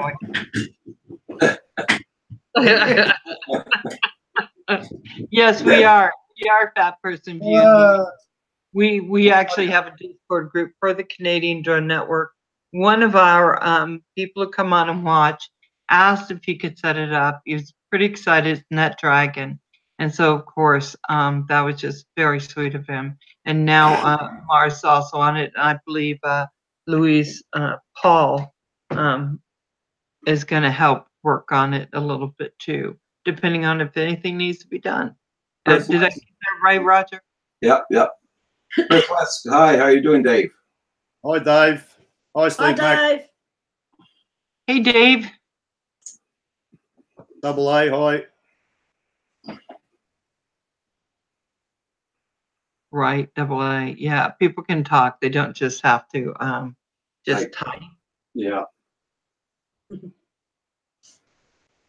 So it works pretty good. But you don't see each other on it, right? Because I think I saw Chris. No, you can, Val. But you can't on Discord. You can't. I don't think we can chat like, say, 8 or 9, 10 of us at once. But what you can do is you can like go into a personal chat with someone else and video chat that way, like Facebook Messenger. 8 months old. Okay. I'm sorry about that. Evidently, Alexa liked what Marz was saying, and it's my Alexa spot.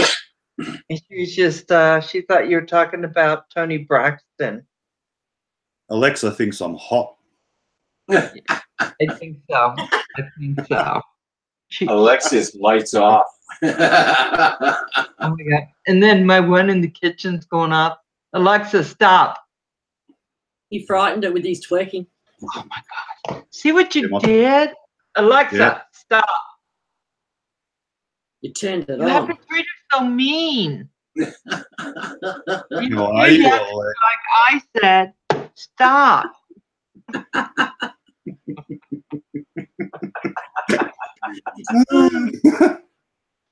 Oh my gosh. Oh my gosh. Yeah, because I'm just like, okay, but one down. I'll have to buy him an Alexa. They leave me alone.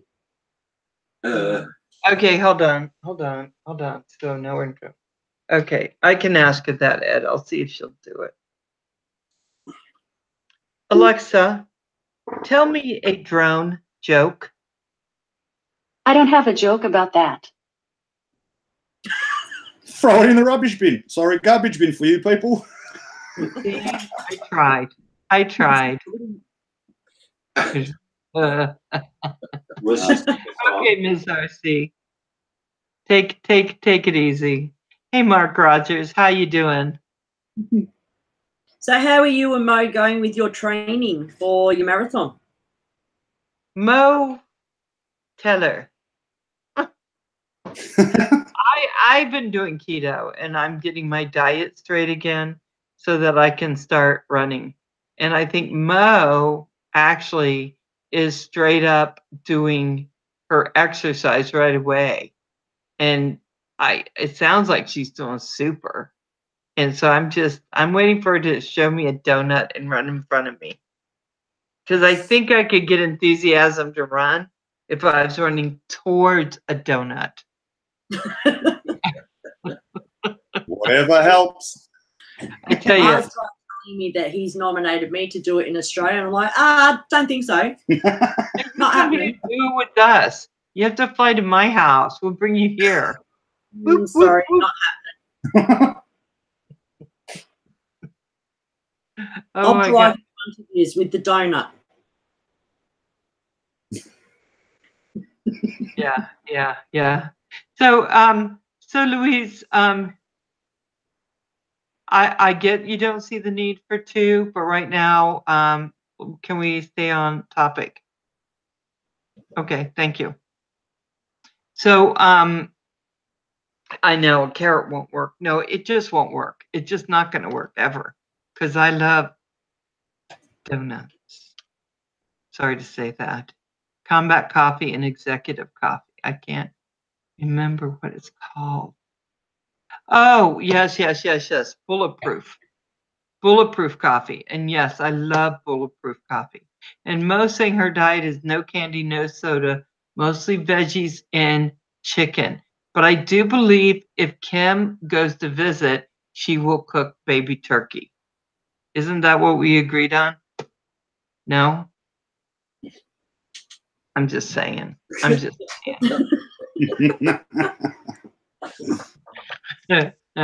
It's only chocolate covered.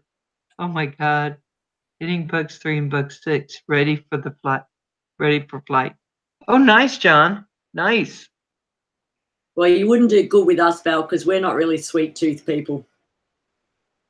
Yeah, Louise, I'm sorry. I'm not trying to be that, but we brought up Discord and we just have two of them. We talked to Captain, we talked to Chris, and that's what we're doing. So yeah.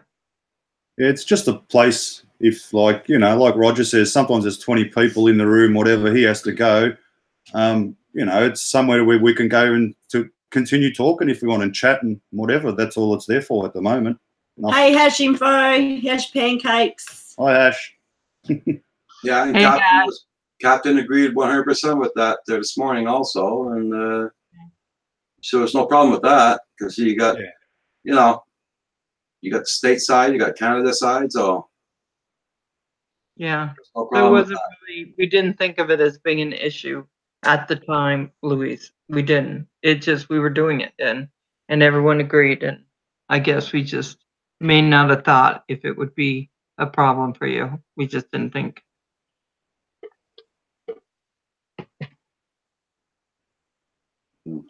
Okay, I mainly made it for the place for everyone to hang out and share. Okay, so it's a good thing. Yeah, I never know. Hi, Kenneth. No, you're not disrespecting anyone here, Louise. No, I didn't take it that way. I know the way I talk makes it seem that way. At least that's what I tell me. But no, I didn't take it as you were disrespecting. So both been on the shelf. Oh, your bugs have been on the shelf? Yeah, you need to get them off and fly them.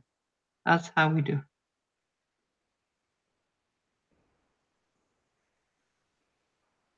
No, Louise, always say what you feel. You're fine. You're fine. You're always fine with me. It's okay, Badura, no worries. Yeah, we love you.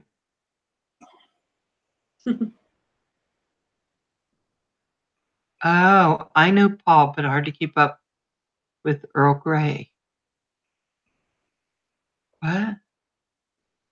Kirk Mayberry. Hey, Kirk, how you doing? Hash Info, how you doing? Yeah, Kenneth. isn't that a drink, Val? Earl Grey? Yeah, it's tea. Yeah, it's tea. Yeah. So you said something today about a video thing that you go on. What was that? I only heard about it the other day, so I thought I'd try it, see what happens. It's called Vidaloo, VIDOOLY, and it's an app that tells you like some of your analytics, which you can already sort of see. There's a business version where you can pay for it and a free version. I'm using the free version at the moment. And it tells you who's unsubscribed and that. And like I mentioned yesterday, I saw iSpike unsubscribe to me, and I know he's not unsubscribed to me. So I don't know what to make of it. I don't know, probably a load of jargon. But you try because you lose your subscribers. YouTube tax. You want to know, if they're not following you, well, fair's fair. In my eyes, anyway. I think there was a time, Marz, that when we go on, people who came in didn't have channels. They were using it more as a searching topic. So I know on live chat, sometimes we go on streams and we're like, oh, you have nothing up. I don't know if you don't have anything, you know, put on YouTube. And we kind of shy away from that because we like to see content and stuff like that. But before it used to be, I used to use YouTube all the time and had nothing on it. I just use it as a search engine. Yeah. So yeah, that's what I use Google for. That's it. Right, right. Yeah.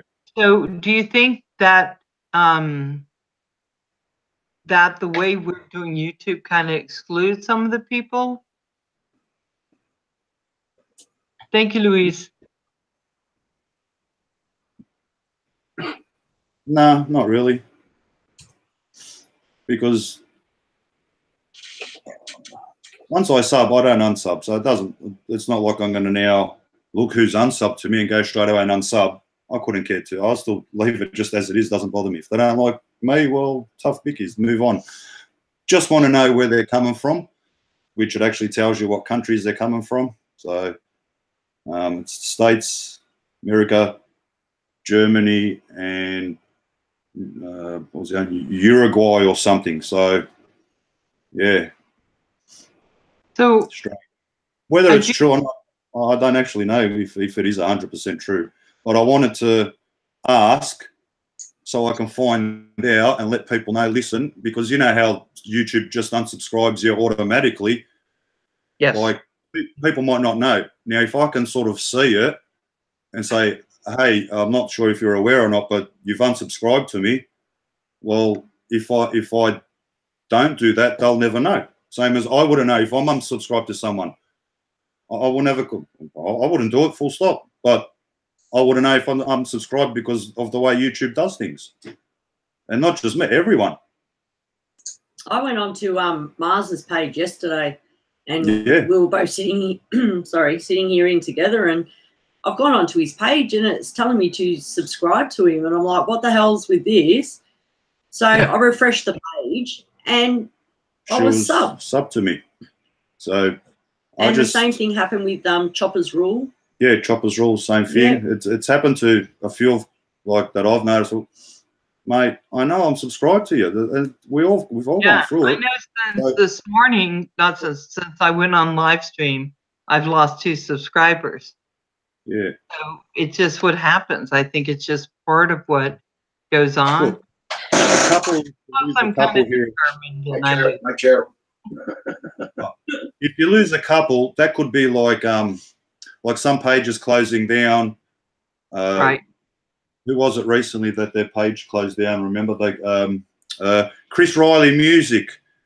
He went from, I think Chris was saying, 700 something subscribers, which is back up to. He went down to 36 subscribers or something. So, like, what I still don't know what actually happened, but yeah, resubscribed again to him, and then I think he's gone back to that old other page that's come back again. So I don't know.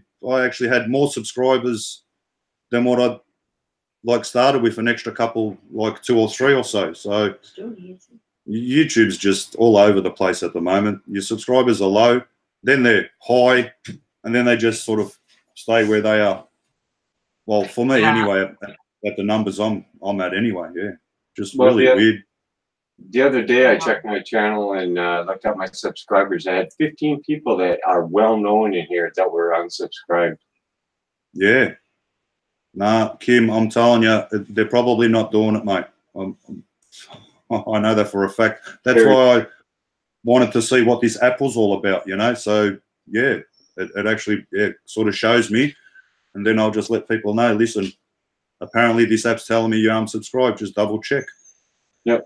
And I think Lisa checked, and she's still subscribed to me apparently. So it's not actually correct. So I don't know what to make of it. That's what I was going to say. I think that it's just not correct. I don't think any of them are.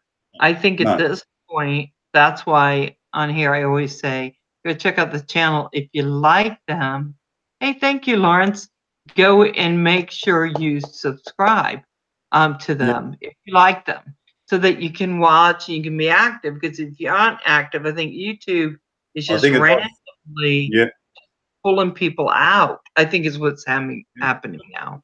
What I don't understand is why. What is there a purpose? Like, what are they getting out of that? What?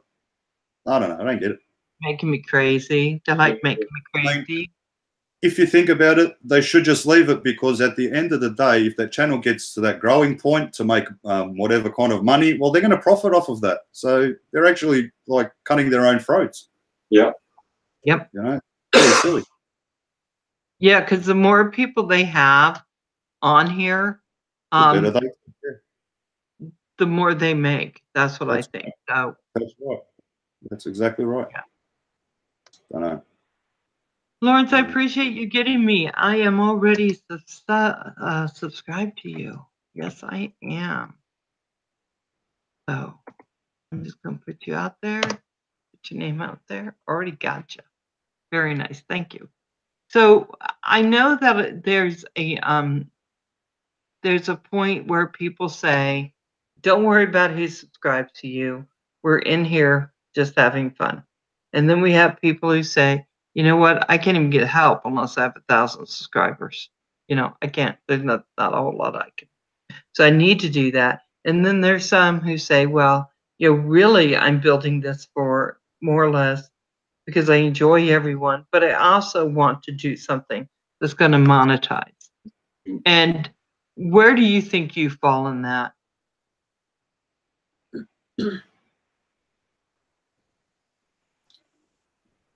I'm just waiting. Marz? You froze on our side for a second there, Val. Sorry, I missed some of that, Val. You might have to say that again. It kind of froze on. Oh, I just spoke myself with the eyeball. Stop touching. You're as bad as don't touch the computer. Sorry, kid. Okay. No, you're fine. So let's go back. So there are people who say they don't want to monetize at all. They're just here for having fun. They just want to keep a little core group and support the core group. And then there are other people who say, well, I just want to get over 1,000 subscribers in the hours because I need help with my channel, but I'm not monetized. And then there's some of us, and I'm going to be quite honest, me included, who want to build something, right, with their channel. And I like on a 10-year, I'm on a 10-year plan. Because my channel, you know, I just know it's going to be like a marathon, right? It's nothing that's going to be overnight. So where are you on that? I think you're more where I am on that other side. Yeah. Because you're learning how to edit and how to make the best stuff. Yeah. Is that correct? Well, that's right. I want to produce something that people enjoy watching, whether it's drone flying or, you know, me being, you know, just myself and having fun, whatever. And, you know, I suppose I'd like a lot of other people to go out and do the same sort of thing, you know, why not? Oh. Hey, Craig, how you doing? Hey, so I think drones. Like to monetize, to make any kind of, you know, like say a living out of it, not interested in that. Yeah, I think I'm okay with that. I think that you do your passion and then hopefully something follows that. But I've always been very clear on how I feel about it, because when I retire, this is what I can do all the time, but I'll still have to be monetarily responsible for myself. I can't. Nobody's going to take care of me. See, this is the rub in the United States. At the moment, it's actually kind of a job in a sense. When you do your editing and, you know, the amount of hours you spend editing, it's it's kind of like it ends up a job. I mean, you get that big, well, it is a job at the end of the day, because you won't be able to go to work and do the same on YouTube. There's no way, no. Just haven't got enough hours in a day to do that. So you got to make a choice. If you get to that kind of stage, is it worth leaving your job to make that money on YouTube? Yeah, you're gonna have to put in a lot of hours to make any kind of decent money out of YouTube. People think, oh yeah, I'll hit 1,000 subscribers, get me hours, and I'm gonna make, you know, all this. Yeah, that's not gonna happen. That doesn't happen. $3 at the end of the month. $3 is not going to buy you much at the end of the month, you know. You can go get a soda, or you can't even get a fancy coffee with that. No, no, that's exactly right. I can. Oh yeah, we can get coffee with $3.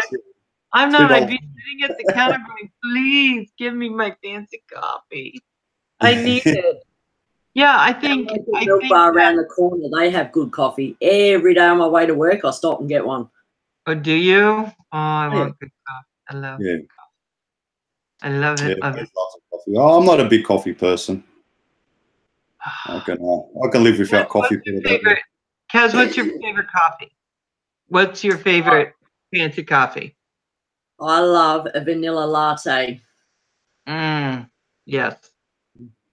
Actually, vanilla and caramel together is pretty good too in a latte. Oh yeah. Oh yeah, it's really good. I have to do mine sugar-free, so it's not as good as yours. But that's I don't have sugar. Huh?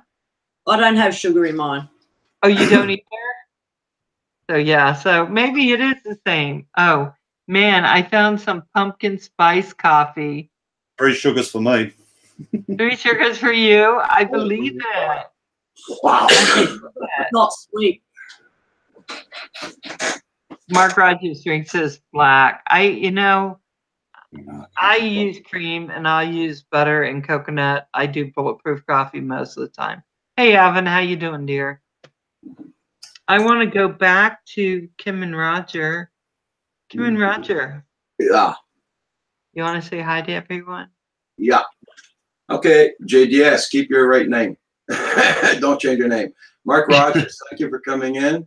I understand right now you've been working a lot.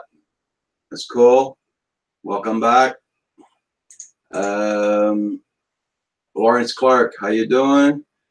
RC Earl, how you doing? This is going to look wrong, but I've got to get my boot from under the desk. Lewis? Nelson. PRC, how you doing? People say, oh, loud. Okay, R. Nelson, have a good night. Thank you for dropping by. Hey, everybody, don't forget to hit that like button. It helps out my channel, too. What's tonight's food stunt, Kim? Lock up your daughters and hide your wives. Sly Dad's in the house. Hey, Sly Dad, welcome, welcome. Raymond Millwood, how you doing? Won't be Vegemite. Yeah. You know, you have Vegemite on toast, then a sunny side up egg on top of it. Oh, yes. Oh, it's good. It's Noah's quadcopter. Google is messing around. I like the smell of it. Oh, yeah, Lawrence, sorry to hear that.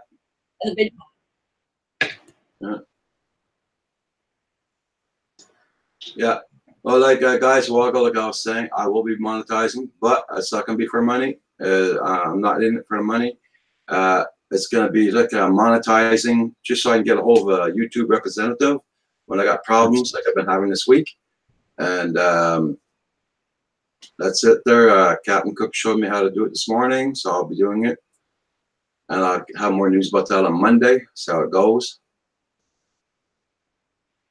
Yeah, but then Vegemite was 17 years old. It was way past 8. Yeah, yeah. That was terrible. So how many my 2 favorite she was doing today? Okay, Earl's talking to Marz and Kaz. My Vegemite's still in date, Kim. It's good till the year 2019. Oh, jeez. I probably brought it about 6 weeks ago, and it's like a quarter gone. Let me see inside it. Right, Mark. I agree. Yeah, that looks about the same. Yeah. I think you need to put chocolate in it too. I can do a reenactment. Okay. Oh my gosh, she's gonna do it.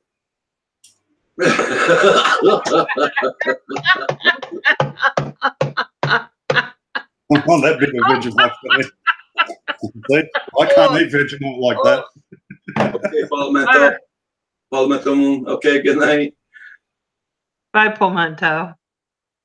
Yeah, I was telling someone I think I would have time to do more if I could stay home, just do YouTube, do my content, do my videos, and treat it just like the full-time job it is, right? And just spend my time around that. But I have to actually make money. And so if I could do it through YouTube, I would love to do that. Yeah. And then I wouldn't be having to do so many other things and then come home and then do all of this. Yeah. Does that make sense? That's what I would like. But I tell people it's like a marathon. We're on a marathon. This takes a long time. It takes a long time. If you're like me, it's not overnight. Some people do things overnight. Not me. In 10 years, when I retire, when I'm about 70, then I'm hoping to have a little extra for retirement. I don't think it's going to take that long. Hey, J. Ray.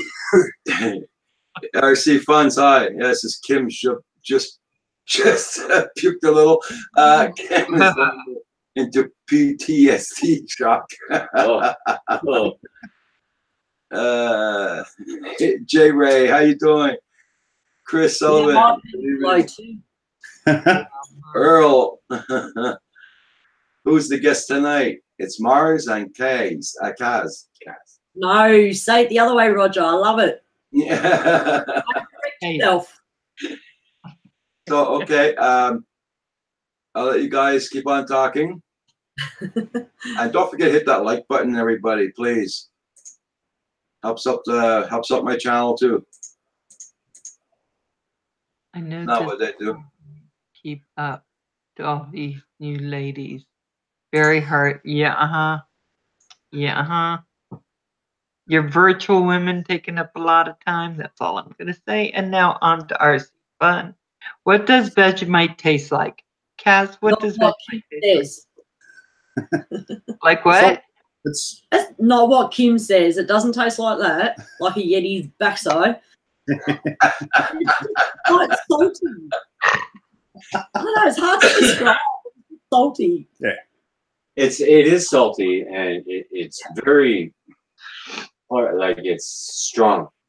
And you're supposed to only just put a little bit on your toast, Kim, with lots of butter. Oh, well, no, I wasn't told that. I was sticking it on there like peanut butter was like that thick. And, you can't. So guys, Mark Rogers would like to know: have you ever been around one of those deadly snakes? And do you know anyone who's gotten bitten by them? Deadly snakes, I'd bolt. But I do love snakes as well, though. But not a deadly one. Have you known anyone who's been bitten by them? Yep. No. Nah. I know somebody that's been bitten 3 times already. No. I've been bitten by a spider.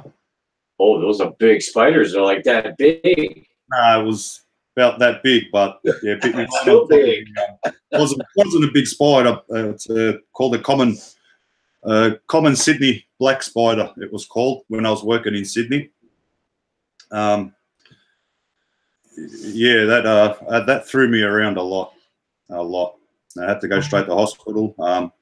5 needles later, 1 in each, where, cheek. Yeah, backside. Yeah, that had my friend on the floor laughing in fits because I'm copping needles, where. So, but got it on the butt. Oh my god! Wouldn't have killed me, but yeah, made me really nauseous and really dizzy and lightheaded and stuff. And yeah, it probably wouldn't kill a man, but it would kill a child. Oh look, yeah, probably. We've got redback spiders. You have to be careful of. You don't want to be bitten by that because that can kill you. And we've got some deadly spiders over here, but just like the rest of the world's got deadly spiders as well. Same thing. Yeah, we just have bears and rampaging moose and things like that. We where we live, Mum's place. We're about 35 kilometres from the city. So we're fairly in suburbia more or less. So you might get. I've never seen a snake here where I live in my whole entire life. We have to sort of go a little bit out into the bush type thing, and then you'll see a snake. You'll get a kangaroo go up the street though. Drop bears, Oh. And me with spiders, biggest phobia. Put a Oh, net yeah. on the bobby. Yeah. So Mark Rogers said he almost died from a snake a few years ago. Wow. Oh, bugger that. Wow. Yeah. Ugh. So let's see. Ashley, hi. Hi, Ashley. Hi, Ashley. Yeah, me with spiders, I'll run. I hate them. Yeah. Small spiders are all good, but when it comes to those big, huge ones, nah, that's it. I'm out. I don't care where I am. I'm out. Yeah. So Mark Rogers said a snow snake almost got him. They were all white, and you cannot see them in the snow at all. Almost Wow. invisible. Yeah. What? They crawl up your butt and freeze you to death. I don't even want to know. And no, I'm not Googling that because God knows what will come up. You guys have a snakes over there? No. Oh my God! Look at that 3-liter bucket of sugar. We're one of my videos where that's actually at my friend's place in King Lake. They've actually got trapdoor spiders where he lives. So where he lives, he has to watch snake because he lives in a bush on a mountain. So yeah, he has to watch for snakes and stuff in summertime and things like that. But where we're living, no, we don't sort of get snakes down here. Western Australia does. Yeah, that they've got snakes, but same thing. Once you're sort of in suburbia, close to the city, you won't sort of see a snake. Go a little bit further out, and you'll see snakes. All right. Well, not like everywhere. That it's not like that. You know what I mean? But yeah, if you go for a walk in the bush, yeah, you'll come across a snake. Wow. You know. I got bit by a snake actually twice. Took Wow. 9 months for the swelling to come out, and now I got pains in the asses for the rest of my life. Oh, They're no. called kid. Okay. Mark Rogers. It's funny. Where's Kim going? He's killing the ladybug that was on the screen. No, ladybugs are good luck. Oh yeah, hell! Oh, sorry. You were so. It's really bad, really bad. Yeah, believe it or not, but my landlord brought over a concoction there of stuff there for getting rid of the scent. Because what happens, we get a lot of flies here and a lot of ladybugs, and They'll so, get into your TV monitor and you'll see them crawling around inside. Oh yeah. They're a real pain in the arse. So he brought this stuff in. It's made with garlic. You have to spray the whole house with that outside, around the windows and screen doors and everything. And believe me, your house smells like garlic after. Oh. Also, it smells like our house every day. Yeah. No, but that it takes the scent of the other flies away, so they won't come around to the doors anymore. Okay. It works. It works. Everybody has their pests. Yeah. You have your black flies. Yeah. Those little witchy things there. Yeah. So that's how we get rid of the flies up here for now. Okay. We got to spray the house at least once a week because we have cows in the front also. They come up in the front once in a while, and the whole fly population comes with them. You know, so we just across the street. So, anyways, that's how we get rid of our flies up here on the ladybugs. But this year, ladybugs were really, really bad this year. It's ridiculous how they populate. Well, they're brought in to take care of pests, and then the population explosion. They're an intrusive species. Yeah. So that's why we got them. Yeah. About a month ago, I thought my screen was going bad, but it was because of the bugs were inside my television screen. Ooh. Yeah. It said ladybugs. They went inside by the vents. So you have to open up the whole TV, get them out. Ooh. Yeah. Some years we have a bad, some years We don't there's have that many. Pardon? We don't have that many ladybugs. I mean, I've seen You're like lucky. one. So Yeah. Raphael was saying no vampires. covered in garlic. Yeah. So guys, first of all, Marz and Kaz, you don't have to go anywhere. I'm just gonna say thank you so much for coming on. Thank you for just being wonderful support to the channel, to my channel, to everyone within the Drone Network. You guys are remarkable. And thank you for putting up those great videos. Marz, you're going to be fantastic at this.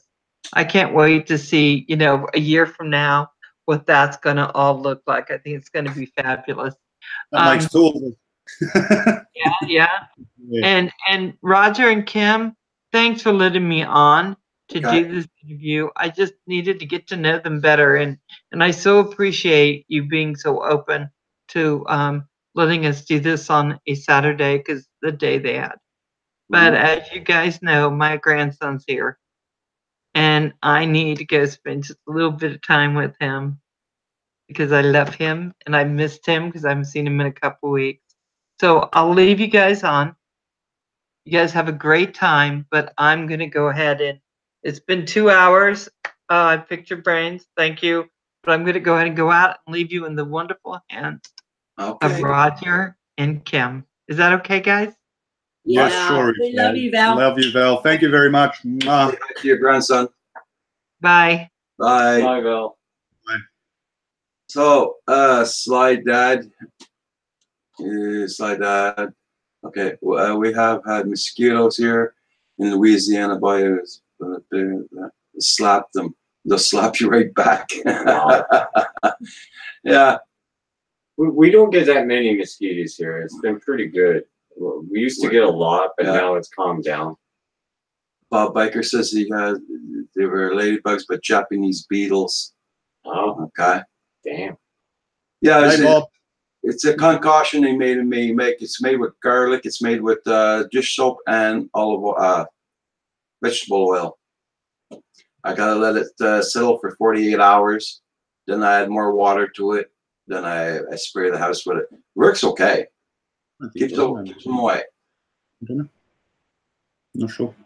Star Cop, how you doing? Welcome, welcome. Marz, Kaz, if you want to keep on talking to the people. We were just looking, going, are we still there? Still here. You're still here. Yeah, we can see now. That's all good. No RC funds, but I do like bad censor. Hi, novice. Mars is a softie. He can't be bad Santa. Nah. Hi, Sly Dad. Lewis. Star Cop. When we made fun of... Who's making fun of your shiny nuts there, Kim? I don't know. It's there since that tutu video is out. Oh, Sly Dad's saying about your shiny nuts. Oh, You're taking up... Yeah, the ones I got with the tutu video.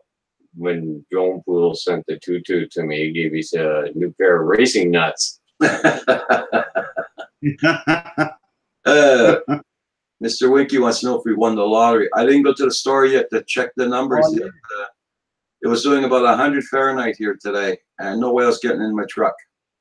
That's how hot it was here today. If we win the 55 million, everybody wins. You'll know about it, guys. Well, everybody wins. We'll have a big party, believe me.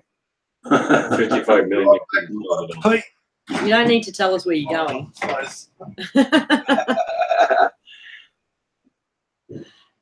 Crazy. So is it cold over there today? No, it was pretty warm here. I was surprising.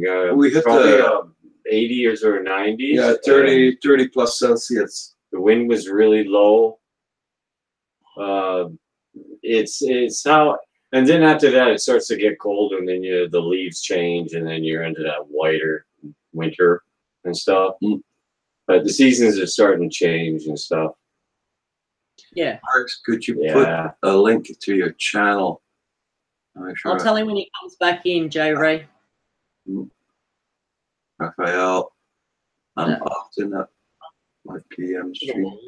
I'm really happy, Kaz, that we get to see your face and see Marz, and put a face with the names, you know.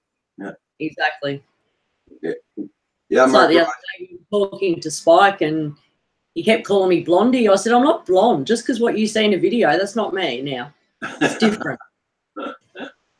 Always different. Yeah, Mark Rogers, we did have ice last weekend. Now we have Fahrenheit. Alberta got snow this week. So Jay Ray wants you to put up centimeters. a link to your channel. Okay, Novus Quadcopter, you take care of yourself. Thanks for lending the support and coming in. Well, hopefully you'll come back again. Yeah, Mars, can you put say hello or something? Put your link down at the bottom. Because somebody wants to check out, make sure you got you. There you go. Do you have the no sweaters in Australia? I don't think they have to worry about that.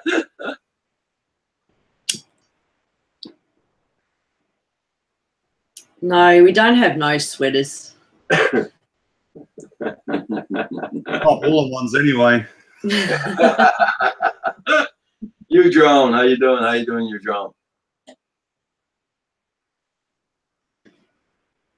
RC funds, okay. J-Ray. Haven't I said hello to you? Why are you? Oh no, I said hello to you, drone. Just twerking, Roger. No, he needs alcohol for twerking. Yeah. Yeah, it's too hard to work when I'm sober.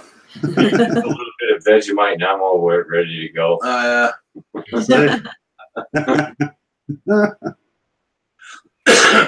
Sweaters are gay. Pardon? Oh, I was reading. Yeah, sweaters are gay, Bob.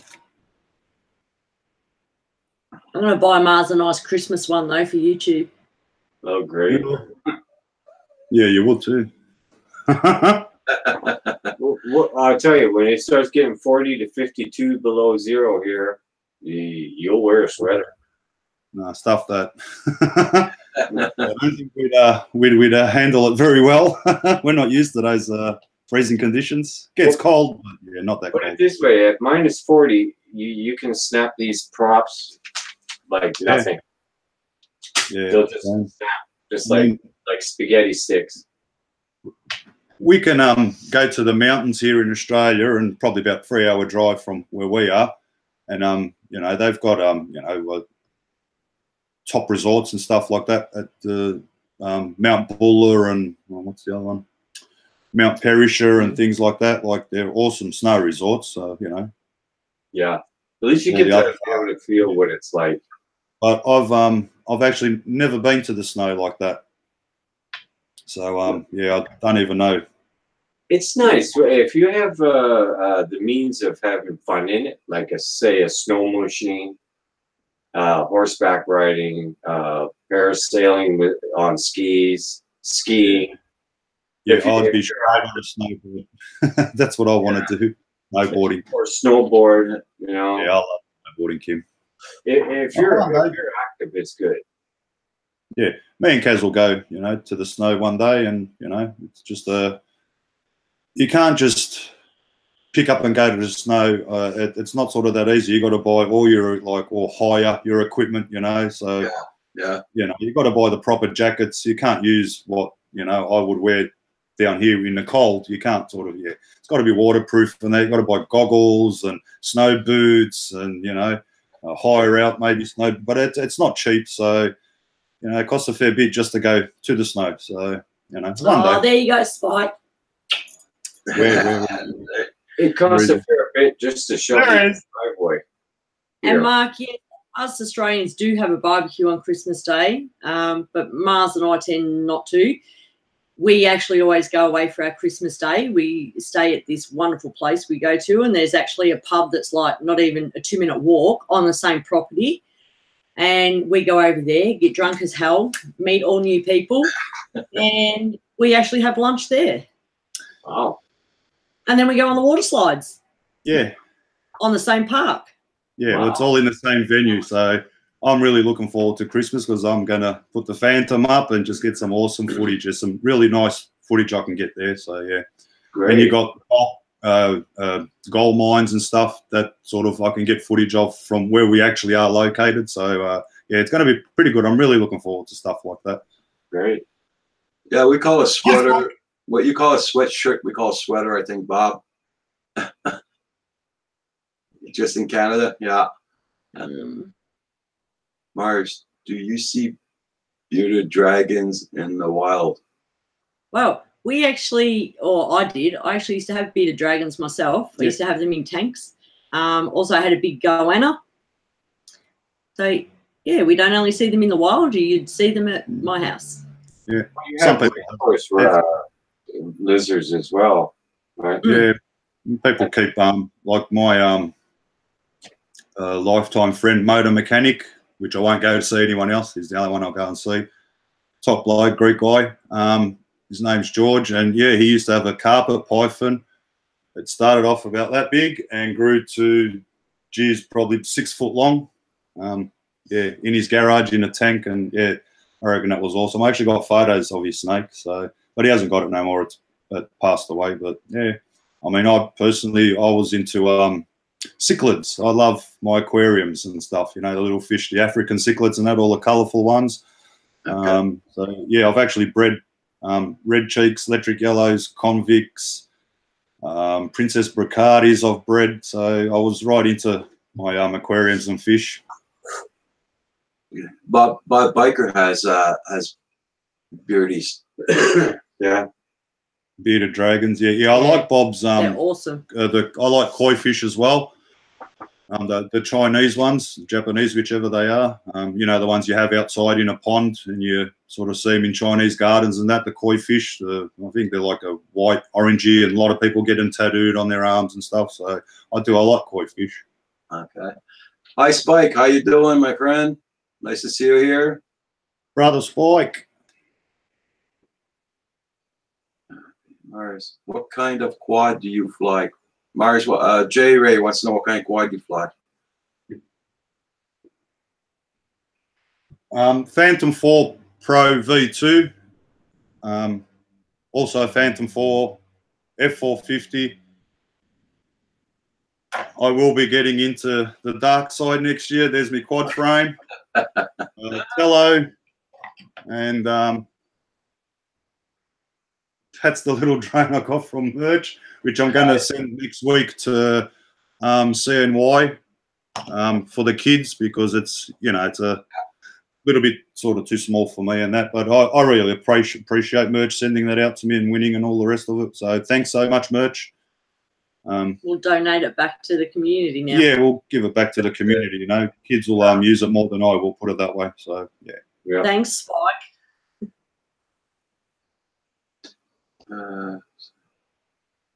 French fries, cheese and gravy, only in Canada. yeah, that's like that. Oh, Dad, they're awesome. I make those French fries, cheese in the gravy, and pepper. Yeah. Put a little hamburger, put a little bit of fried onions with it. It's beautiful. Yeah, we Kaz and I actually, we go out and buy a big you know, mountain of mincemeat, and we make our own hamburgers. Oh yeah. Yeah, for sure. Straight on the barbie. Oh yeah. Kaz has actually got a video of me in my underwear with my apron. Had no idea she was videotaping me. I'm there cooking and dancing, really enjoying life, you know. I can't put that on YouTube. She can't put it on YouTube. She got banned because she wrote in permanent marker on my butt, on my backside, and she put it on Facebook and got banned. So what did you do? Put it up again. She put it up again and got banned again twice, not once. That was hilarious. That was so funny. And it wasn't nothing bad. She wrote, "I love you." But you know, you see, like, no offense, but half-naked women out there, and they don't get banned. You know, that's fine. You put my backside on your Facebook, and you get banned. So I can't figure that out with YouTube, because I mean, you put something like that, you get in trouble. But they allow naked yoga. Yeah. Yes, exactly right, Kim. Exactly I don't understand that. No. Dre Ray wants to know the regulations for the height in Australia. 400 foot, 120 meters. Same thing as here. Same thing. Yeah, same. Yeah. Same all over. Yeah. Look, that's one thing I actually want to explain of what I've been sort of putting in the post, ASL, AGL. when you got an aeroplane flying at above sea level, it'll be flying, say, like above where we are. I've got them every day, come straight across the house to the airport. They'll be coming in at 1,500 feet. Where I am is elevated already 300 feet. So if I go up 400, there's only 700-foot difference between my drone, if I was to go to the 400 foot, and that aeroplane, which is not a lot of play, you know what I mean? So I can't, I have to be real careful when I'm flying around here when the planes come in. As soon as I see them, I just land, wait for them to go past, and then I go up in the air again. But they'll be coming past every 5 minutes. That's just how it is. It's a bit annoying, and yeah. Where we live, we have no air traffic much. No. That's like 20,000 feet. Yeah, they're you know, they're supposed to be above 500. I actually was flying at the football ground. I was at 100 feet. Yeah, and a plane flew straight underneath me at about 80 meters, sorry. Oh my God.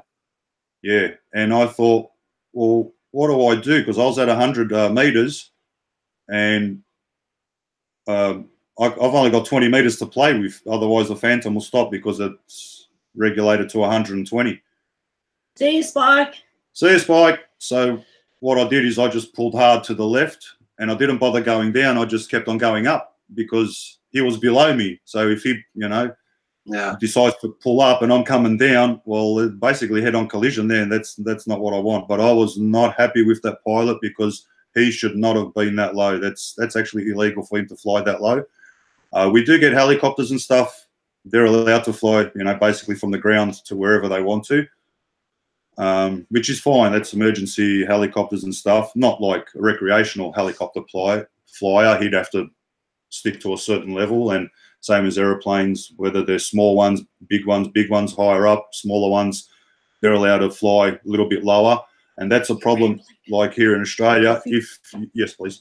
If you go to a spot and because we've got airports here that are unmanned, some are actually apparently on a Google address, but the place doesn't even exist. The building's not even there no more. So that's something I think it's DJI app or something that has to fix that up and be more up current and up to date. So if I'm flying out there and I'm at an unmanned airport, I've just got to watch the way that the aeroplanes are coming in and taking off. And that's basically all you got to do. You're not in a no-fly zone because it's an unmanned airspace or airfield, as they call it.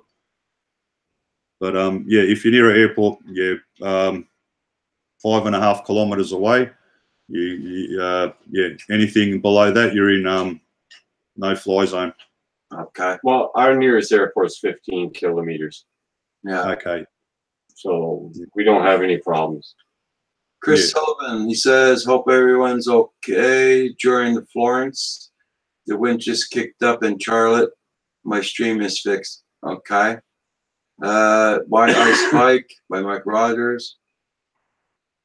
I one time came across a lady getting a butthole waxing on YouTube, but Kaz. Yeah. See what I mean? And I don't get it. Yeah. Unbelievable. What else, sir? Thank you, Star Cop, for hitting that like button.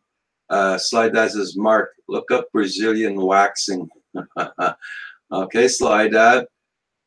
Carpenter Rick, how you doing? Mark RC Fun. Oh no, booty waxing.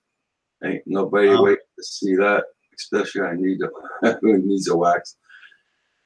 No, I don't know him, Jay Ray. Jay Ray was asking if I know Stu from UAV Futures. I don't know him, but where he is and flies is about 50 kilometres from where I am. It's actually, he's down in Geelong where Kaz basically grew up over there down that way. Hi, Carpenter Rick. Bob Biker says, I have a seaplane base within 5 miles and a helicopter within 5 miles. You're very close, Bob. Yeah, we've got a hospital that's, I don't know, about a minute or so up the road by car. and they've got a helipad. So, you know, if I'm flying, I've got to be aware of if a helicopter's going to come to that hospital, I've got to straight down on the ground, wait for him to go by and back up in the air again. Yeah, okay. Well, you just use your common sense. You keep your ears open and your eyes open. Right. Exactly right. Exactly right. No, there's a lot of people out there that they get a drone and they don't care. Yeah. They think it's funny, you know. No, you look, planes have been there before drones were, so you've got to respect whoever's in that area. You've got to respect it, and the last thing you want to do is kill anybody, and that's full stop. That's where it ends. That's it. That's it. You know, people like that just destroy the hobby for us. You know, that's why we're in so much trouble. And look, in a sense, they're going to make it harder and even worse for hobbyists. For commercial-wise, for pilots that have got their licenses, well, it's just going to cost more money. It's not going to stop them from flying commercially. It's just going to cost more money, extra paperwork, and that's all it's going to be. But for non-licensed, well, you're going to end up like it is here. If you want to fly a wing plane, you have to go to a certain, like a club, you know, and that's it. You can't just go to a property and fly your wing plane. That's not allowed here in this country. We're not allowed to do that. It's against the law. So, you know, and then they're going to make those even less. The kids are going to have nothing. They're going to come into a future where they're not even going to know how to fly a remote plane, full stop. It's just going to be straight into a drone off of a computer. That's not a good thing, you know. No. Beyond the Trees has a helicopter pad 1 mile away from his place. Okay, I was just saying, guys, the chat was going. Very sinister. Mark Roberts dance. Salam. Dinny of the Lions Den. Hi, Sinister. She heard about us from Rolling Homestead. Good day, good day. RC in slow motion. Good morning. How are you doing? Sinister, how you doing? JDS. Learned another way of editing for the end of videos. Love it. Yeah.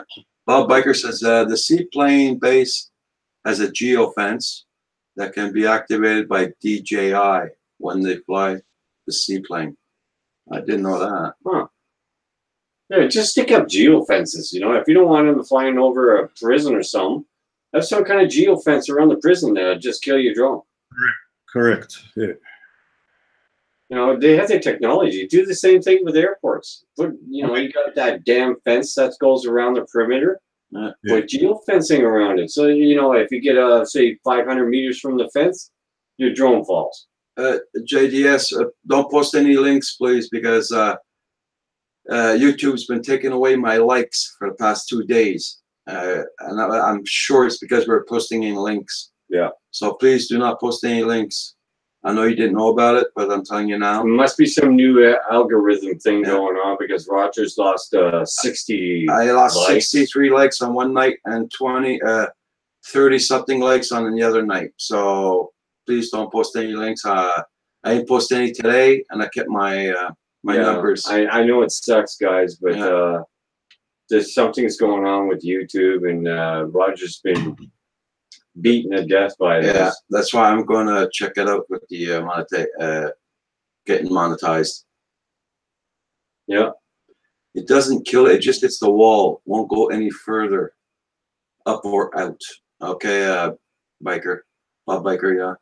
I mean, when you buy a drone there and you buy it from DJI, I think on your receipt you have your serial number of your drone. Why don't they just sort of fix it up so that when you buy a drone, well, I guess that'd be hard because if you resell it to somebody, go to a license bureau and just to the next person or something. There's got to be a way that you can figure out where that drone, who it belongs to, and where it comes from, you know? Yeah, I know it sounds stupid, RC in slow motion, yeah. Yeah, they're playing around. IRC in slow motion. Yes, they fly. I live in Laylaw. They fly straight over on their way to Tullamarine. Sorry, Roger Kim is a fellow Australian. Okay, that's cool. Okay. That's cool. You just go ahead. Yeah, he is from Melbourne too, I think. So he'll know where I'm talking about. I didn't know that. Yeah, because the planes. I'll make it easy. Sydney's that way. right? The planes come in this way, right where I live. They do their turn, and then they head to the airport, and the airport's about 20 minutes that way of me. So we're not that far from the airport. Yeah, it's a pain in the butt, the airports. Hi, the tank. How you doing? And the city's 35 kilometres that way. So city, airport, Sydney. Wow. Just sort of brief, easy explanation. That's not skunk. Yeah. I'm going to have to shoot something outside in a few minutes. Got a skunk around. I can smell it now. The windows are open. I can smell the They skunk. keep you peeing on a skunk. Yeah. Oh, we gotta shoot it, man. Oh yeah. My dog's been sprayed already once. That's enough. Kim, I want to see what happens first in best dressed if you pee on him. He probably, well, he can. I don't think it could piss 20 feet, man. They can piss pretty far. You'll be right. You'll be right then. Oh yeah. Don't spit your coffee. I nearly spat the coffee out. Here I have a little friend. I have a friend for you. That's it.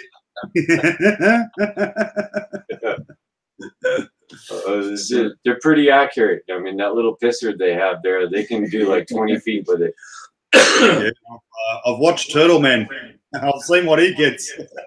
They're pretty good, the skunks. Oh, he's a crazy bugger, that Turtle Man guy. I love Turtle Man. Yeah. Oh my God. Hey, he just grabs them and they're spraying them. He's got a famous saying. I love what he said. I've actually forgotten. Yeah, the tank. This is for us in Canada. Sydney's down under, and the toilet flushes the other side.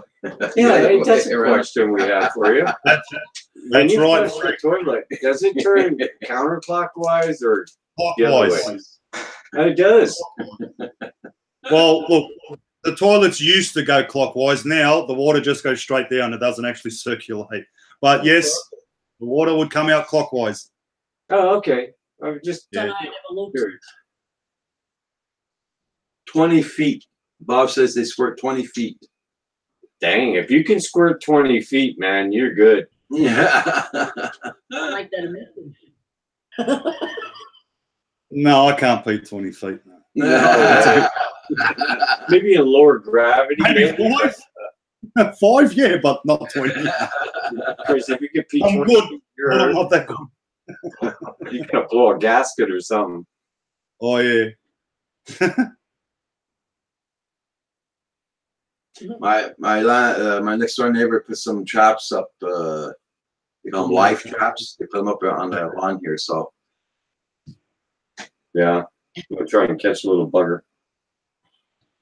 What he does with them, I don't care. yeah, he takes care of them after that. Hey, Kim, Hmm?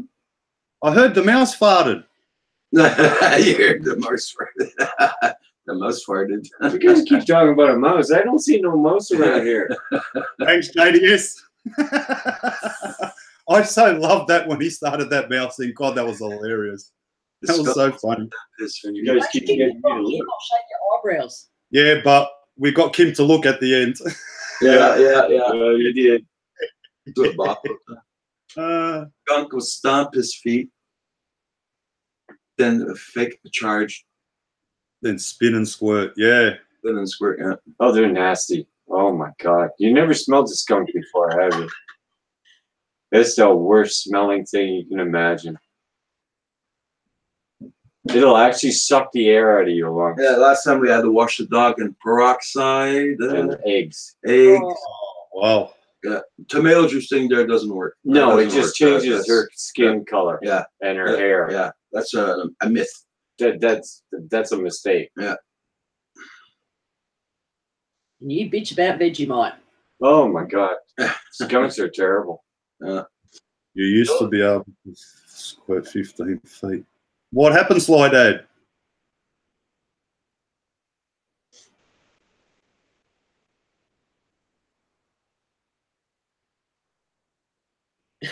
Is that right beyond trees? You never used to have skunks in Nova Scotia. Now, 30 years ago, you've got them all over the place. Slide that. I used to squirt 15 feet. Yeah, in the old days. That's what I'm saying. What happened? Why can't you squirt 15 feet no more? Well, you know how a squirt gun gets after a while from so much use, right? It's shorter and shorter squirting. Well, there you go, Kim. You just get Slido to come over. He's got 15 feet. Yeah, that's it. Right in the eye. Right. You go and beat him over there with a stick. Bob says, Don, just soap, baking soda, and peroxide. Okay. That's right. We got a recipe off of Google that night there when it happened to the dog. Yeah. That's why. The Bob is...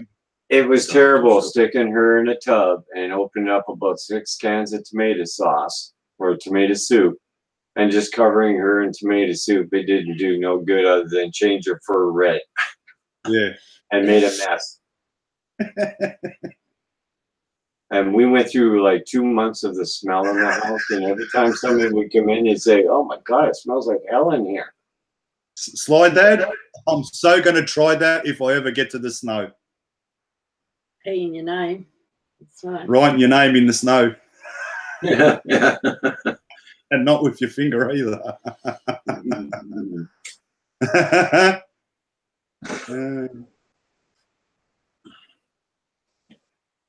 Stuff that would spray the vent where the air intake for the heater was. Oh, yuck. That'll be awful, Mo. Oh.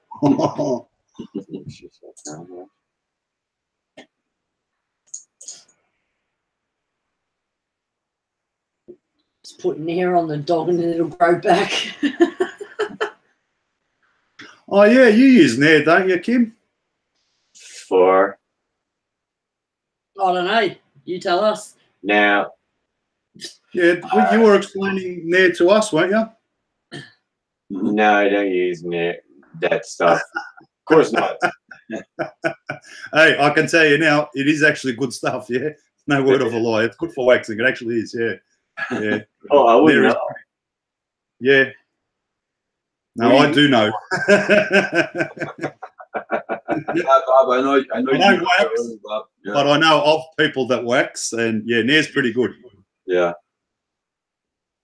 Well, And that's actually, we try and keep our hair because winter's coming up. yeah, Kaz doesn't use it, but I know other people that use Nair. You two look great, man. Pardon? You two look great. Thanks. I am a, pretty sexy MOFO, you know?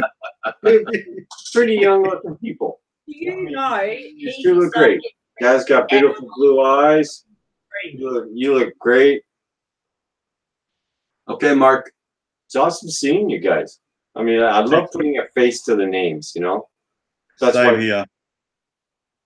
I was wrapped in when we were talking in Discord that little bit, even though I couldn't see you, but because we hear you every day, but you don't hear us, you know what I sort of mean? So this is grouse what Val's done, and like everyone's interacting, and slowly one person by one person we're getting through the family, and I love that too. I love watching other people and that, and meeting the actual person, because it's hard. Yeah, it's so much more personal, Yeah. It gets beyond. Yeah, like I said, it took him an hour nearly to get ready for you guys today. Me, 5 minutes. Like who's the girl here? Beyond trees, I had a half a shave today. What do you shave? What do you, just happens. This takes time. Oh my God. Yeah. Whatever. What? What? Where you used to live now? Is it quiet around there, or? Yeah, kind Quiet of. until we start. Kind of. We you get the old odd idiot from after midnight till whatever hour in the morning, say 2 o'clock in the morning. Oh yeah, I'm gonna go do burnouts, and so we hear people doing burnouts and motorbikes flying around, helicopters, police cars chasing whoever, and it can get fairly hectic. Yeah. That's why we chose to live in the country, because we can't stand the city. There's too much noise, and when you walk into the street there, people look at you like, "What are you looking at?" Yeah. And they clutch their pocket or their wallet or something. You know, it's too much stress. Rolling Homestead. I used to live in the country, so you know, I was used to one road in, one road out. Yeah, that was it. When Kaz and I first met, she lived about an hour and a half away from where I lived, and it was kind of country. It was a little small town, you know, probably, I don't know, what do you reckon, 2,000 people live in the town? If that. If that. So,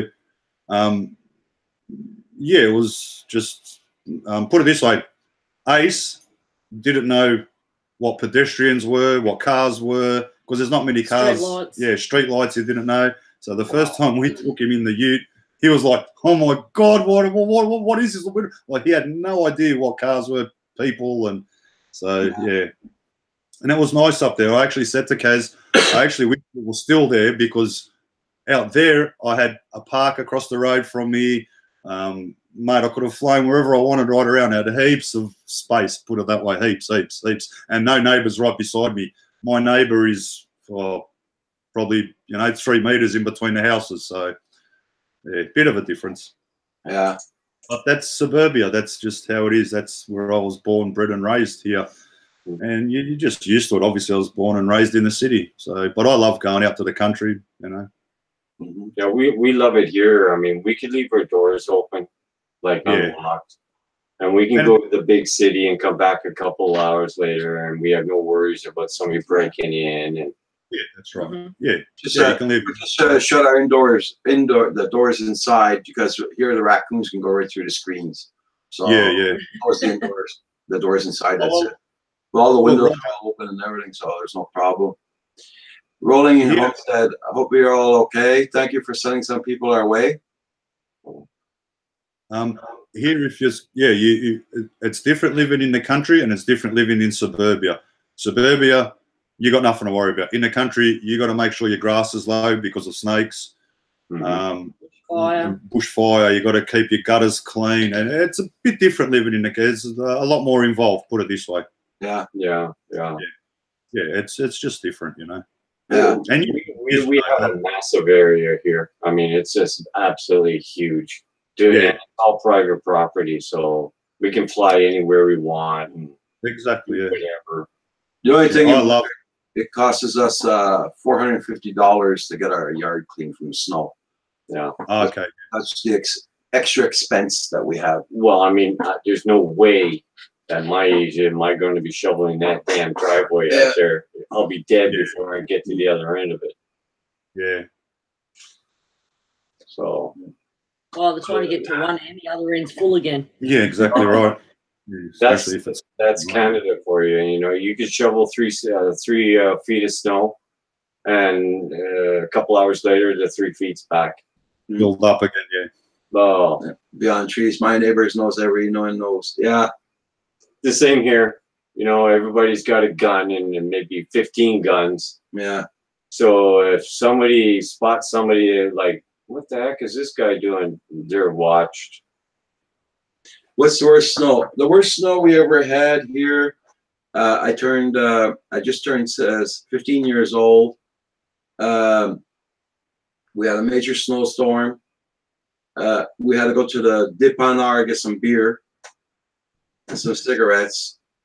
And my brother and I had snowshoes on, and we were walking. And when we were walking, literally, we were walking on top of the cars, and we just touched the antennas of the cars. That's how much they were buried in the snowstorm. All the province of Quebec was closed down almost completely because of that storm. And for 3 days, nobody can get out of their houses or anything until snow plows and snow blowers went through the streets. That was a quite high snowstorm we had. You get used to it. Yeah. Actually, we had other snowstorms too after that, but they weren't as that bad. But that's the only one I can remember is really bad was when I was 15 years old. Okay. That's a question I actually got for you guys there, and also people in America, wherever sort of snows, not like how we live. What happens if you get that much snow that you can't get to work. Like, how do people hold their jobs? Well, it's they still got their jobs. They can't lose their jobs because of the weather. Okay. There's one law here that you can't go into work. You can't go into work. You're not going to kill yourself just to get to work. Like that snowstorm, lots of people slept over where they worked. With the night shift, instead of going home during the morning, they had to sleep there. Then keep on doing the shift the next night if they could. But that's one thing. They kept their jobs, for sure. We had people that were stranded in ambulances couldn't go out to the hospital. They sent skidoers to go get the patients at their homes to bring them to the hospital, depending on how bad they were. And they had sleds in the back of the skidoos and everything. So, because it's always that's always had me like thinking, like, how do companies survive if people can't come to work, say, for 3 weeks? Yeah. Well, no, they don't shut down for 3 weeks. No. They use an army of snow remover guys when the roads are really snowed in. Yeah. You see an army of trucks that come in and just plow the heck out of everything. We had a big ice storm in 1998. We had a big ice storm. For 32 days, we had no power. And the ice on the wires, like you had a small wire like this, and the ice blocks were like this on the wires. And the big towers that hold up your hydro wires all collapsed like a domino effect. Oh, Jesus. Yeah, and everything was closed all over the place for at least 32 days. There was no electricity. We were in shelters. Companies closed down. They had no choice. They had to close down everything. So, the army came in. We had the army all over the place here, helping out people. People are staying homes with their wood stoves. They go and check on them, welfare checks and all that. And yeah. All right, it's snow plowing here. It is good money. Yes, it is, Mark Rogers. Wow. Yeah. See, my mum and dad. Well, dad's passed, but mum knows. Mum knows what it's like because living in Croatia, it's the same sort of weather over there. Walking through thick snow and that. And back then, they didn't even have school like shoes or anything, so not good. Yeah, my mum, she lived that hard life over there, sort of thing. Whereas I got it pretty good, and I'll say that straight out. I'm no liar, mate. I was born with a silver spoon, even though I wasn't. You know what I mean? Compared to how she grew up and what she went through. Yeah, nah, that's a hard life. Yeah. Oh, it is. It is very hard life. Yeah, it's not easy. No. I see, like beyond trees. That's off to you, eh? You do awesome. I love that. Like, yeah. I mean, I'd probably get used to it if I jumped over there too, and it'll take whatever time, and I'd be living like you. You get used to it, I suppose. It's just life, isn't it? Mm-hmm. Yeah. You adapt. You adapt. You have to. Just about everybody owns a snow machine or 2 or 3 or 4, so you're always able to get somewhere. That's awesome. Mark Rogers, I guess pipes would freeze, so y'all get your hydro through wires. Yeah, everything was through the wires here for the hydro. But there again, our hydro companies are very efficient. Yeah, they're very good. We had hydro companies coming in from New Brunswick, Vermont, from the States. We had hydro companies from all over the place coming in. They were shipping in hay, also for the animals. Yeah. They were shipping in a bunch of stuff from all over. Wood for the stoves, for wood stoves, because lots of people were heating by wood stoves. They couldn't get their wood in, so they were delivering the wood in by the army and all that. Oh, it was pretty efficient the way it was going. It's just that when you're not like in Cap's position there, he's stuck out in a hotel there right now. I feel for him. I know how it is. I've been through that too, So, but we were in the hotels. We were in the shelters, so it's way different. But it's pretty hard. It is. It's not easy. But Captain wouldn't have been no good if he had have gone and taken on. That. I reckon it would have been worse. It wouldn't have been good. No, he couldn't have stayed home. No way. No. To get out of there. to be able to come back and help people. That's who Captain is, you know. Yeah, Mhm. yeah. Yeah. That's it. Yeah, But it's guys, hard. look, we're going to be closing down. Okay. We're gonna stay on Mars. It won't be long. I'm just gonna close down the chat. I'm gonna say goodbye to everybody. Have a good night. We'll be seeing you tomorrow morning. And take care, everybody. It's 10:30. It was a long day here for us too. I love all you people. Thanks a lot for your support and coming in. Yeah. Everybody take care of themselves, and we'll see you in the morning. See you all. Love you. So if you want to say your goodbyes to all the people there, Mars and Kais. Bye all. Thanks all for having us. Thanks, Roger, Kim, Canadian Drone Network, Val. Thanks to Captain Chris and Crystal as well. And to the mouse behind you. And the Thanks. mouse. Yeah. And yeah, love yous all. Stay safe, you know. Fly hard and fly safe. And yeah, just take care of yourselves, everyone. Okay, stay on Mars. Won't be long. Yeah. Okay, everybody. Have a good night. Thank you very much. We'll see you all tomorrow. Love you all. Take care, everybody. Star Cop, 6:30 a.m. Yes, sir. Okay. Bye-bye.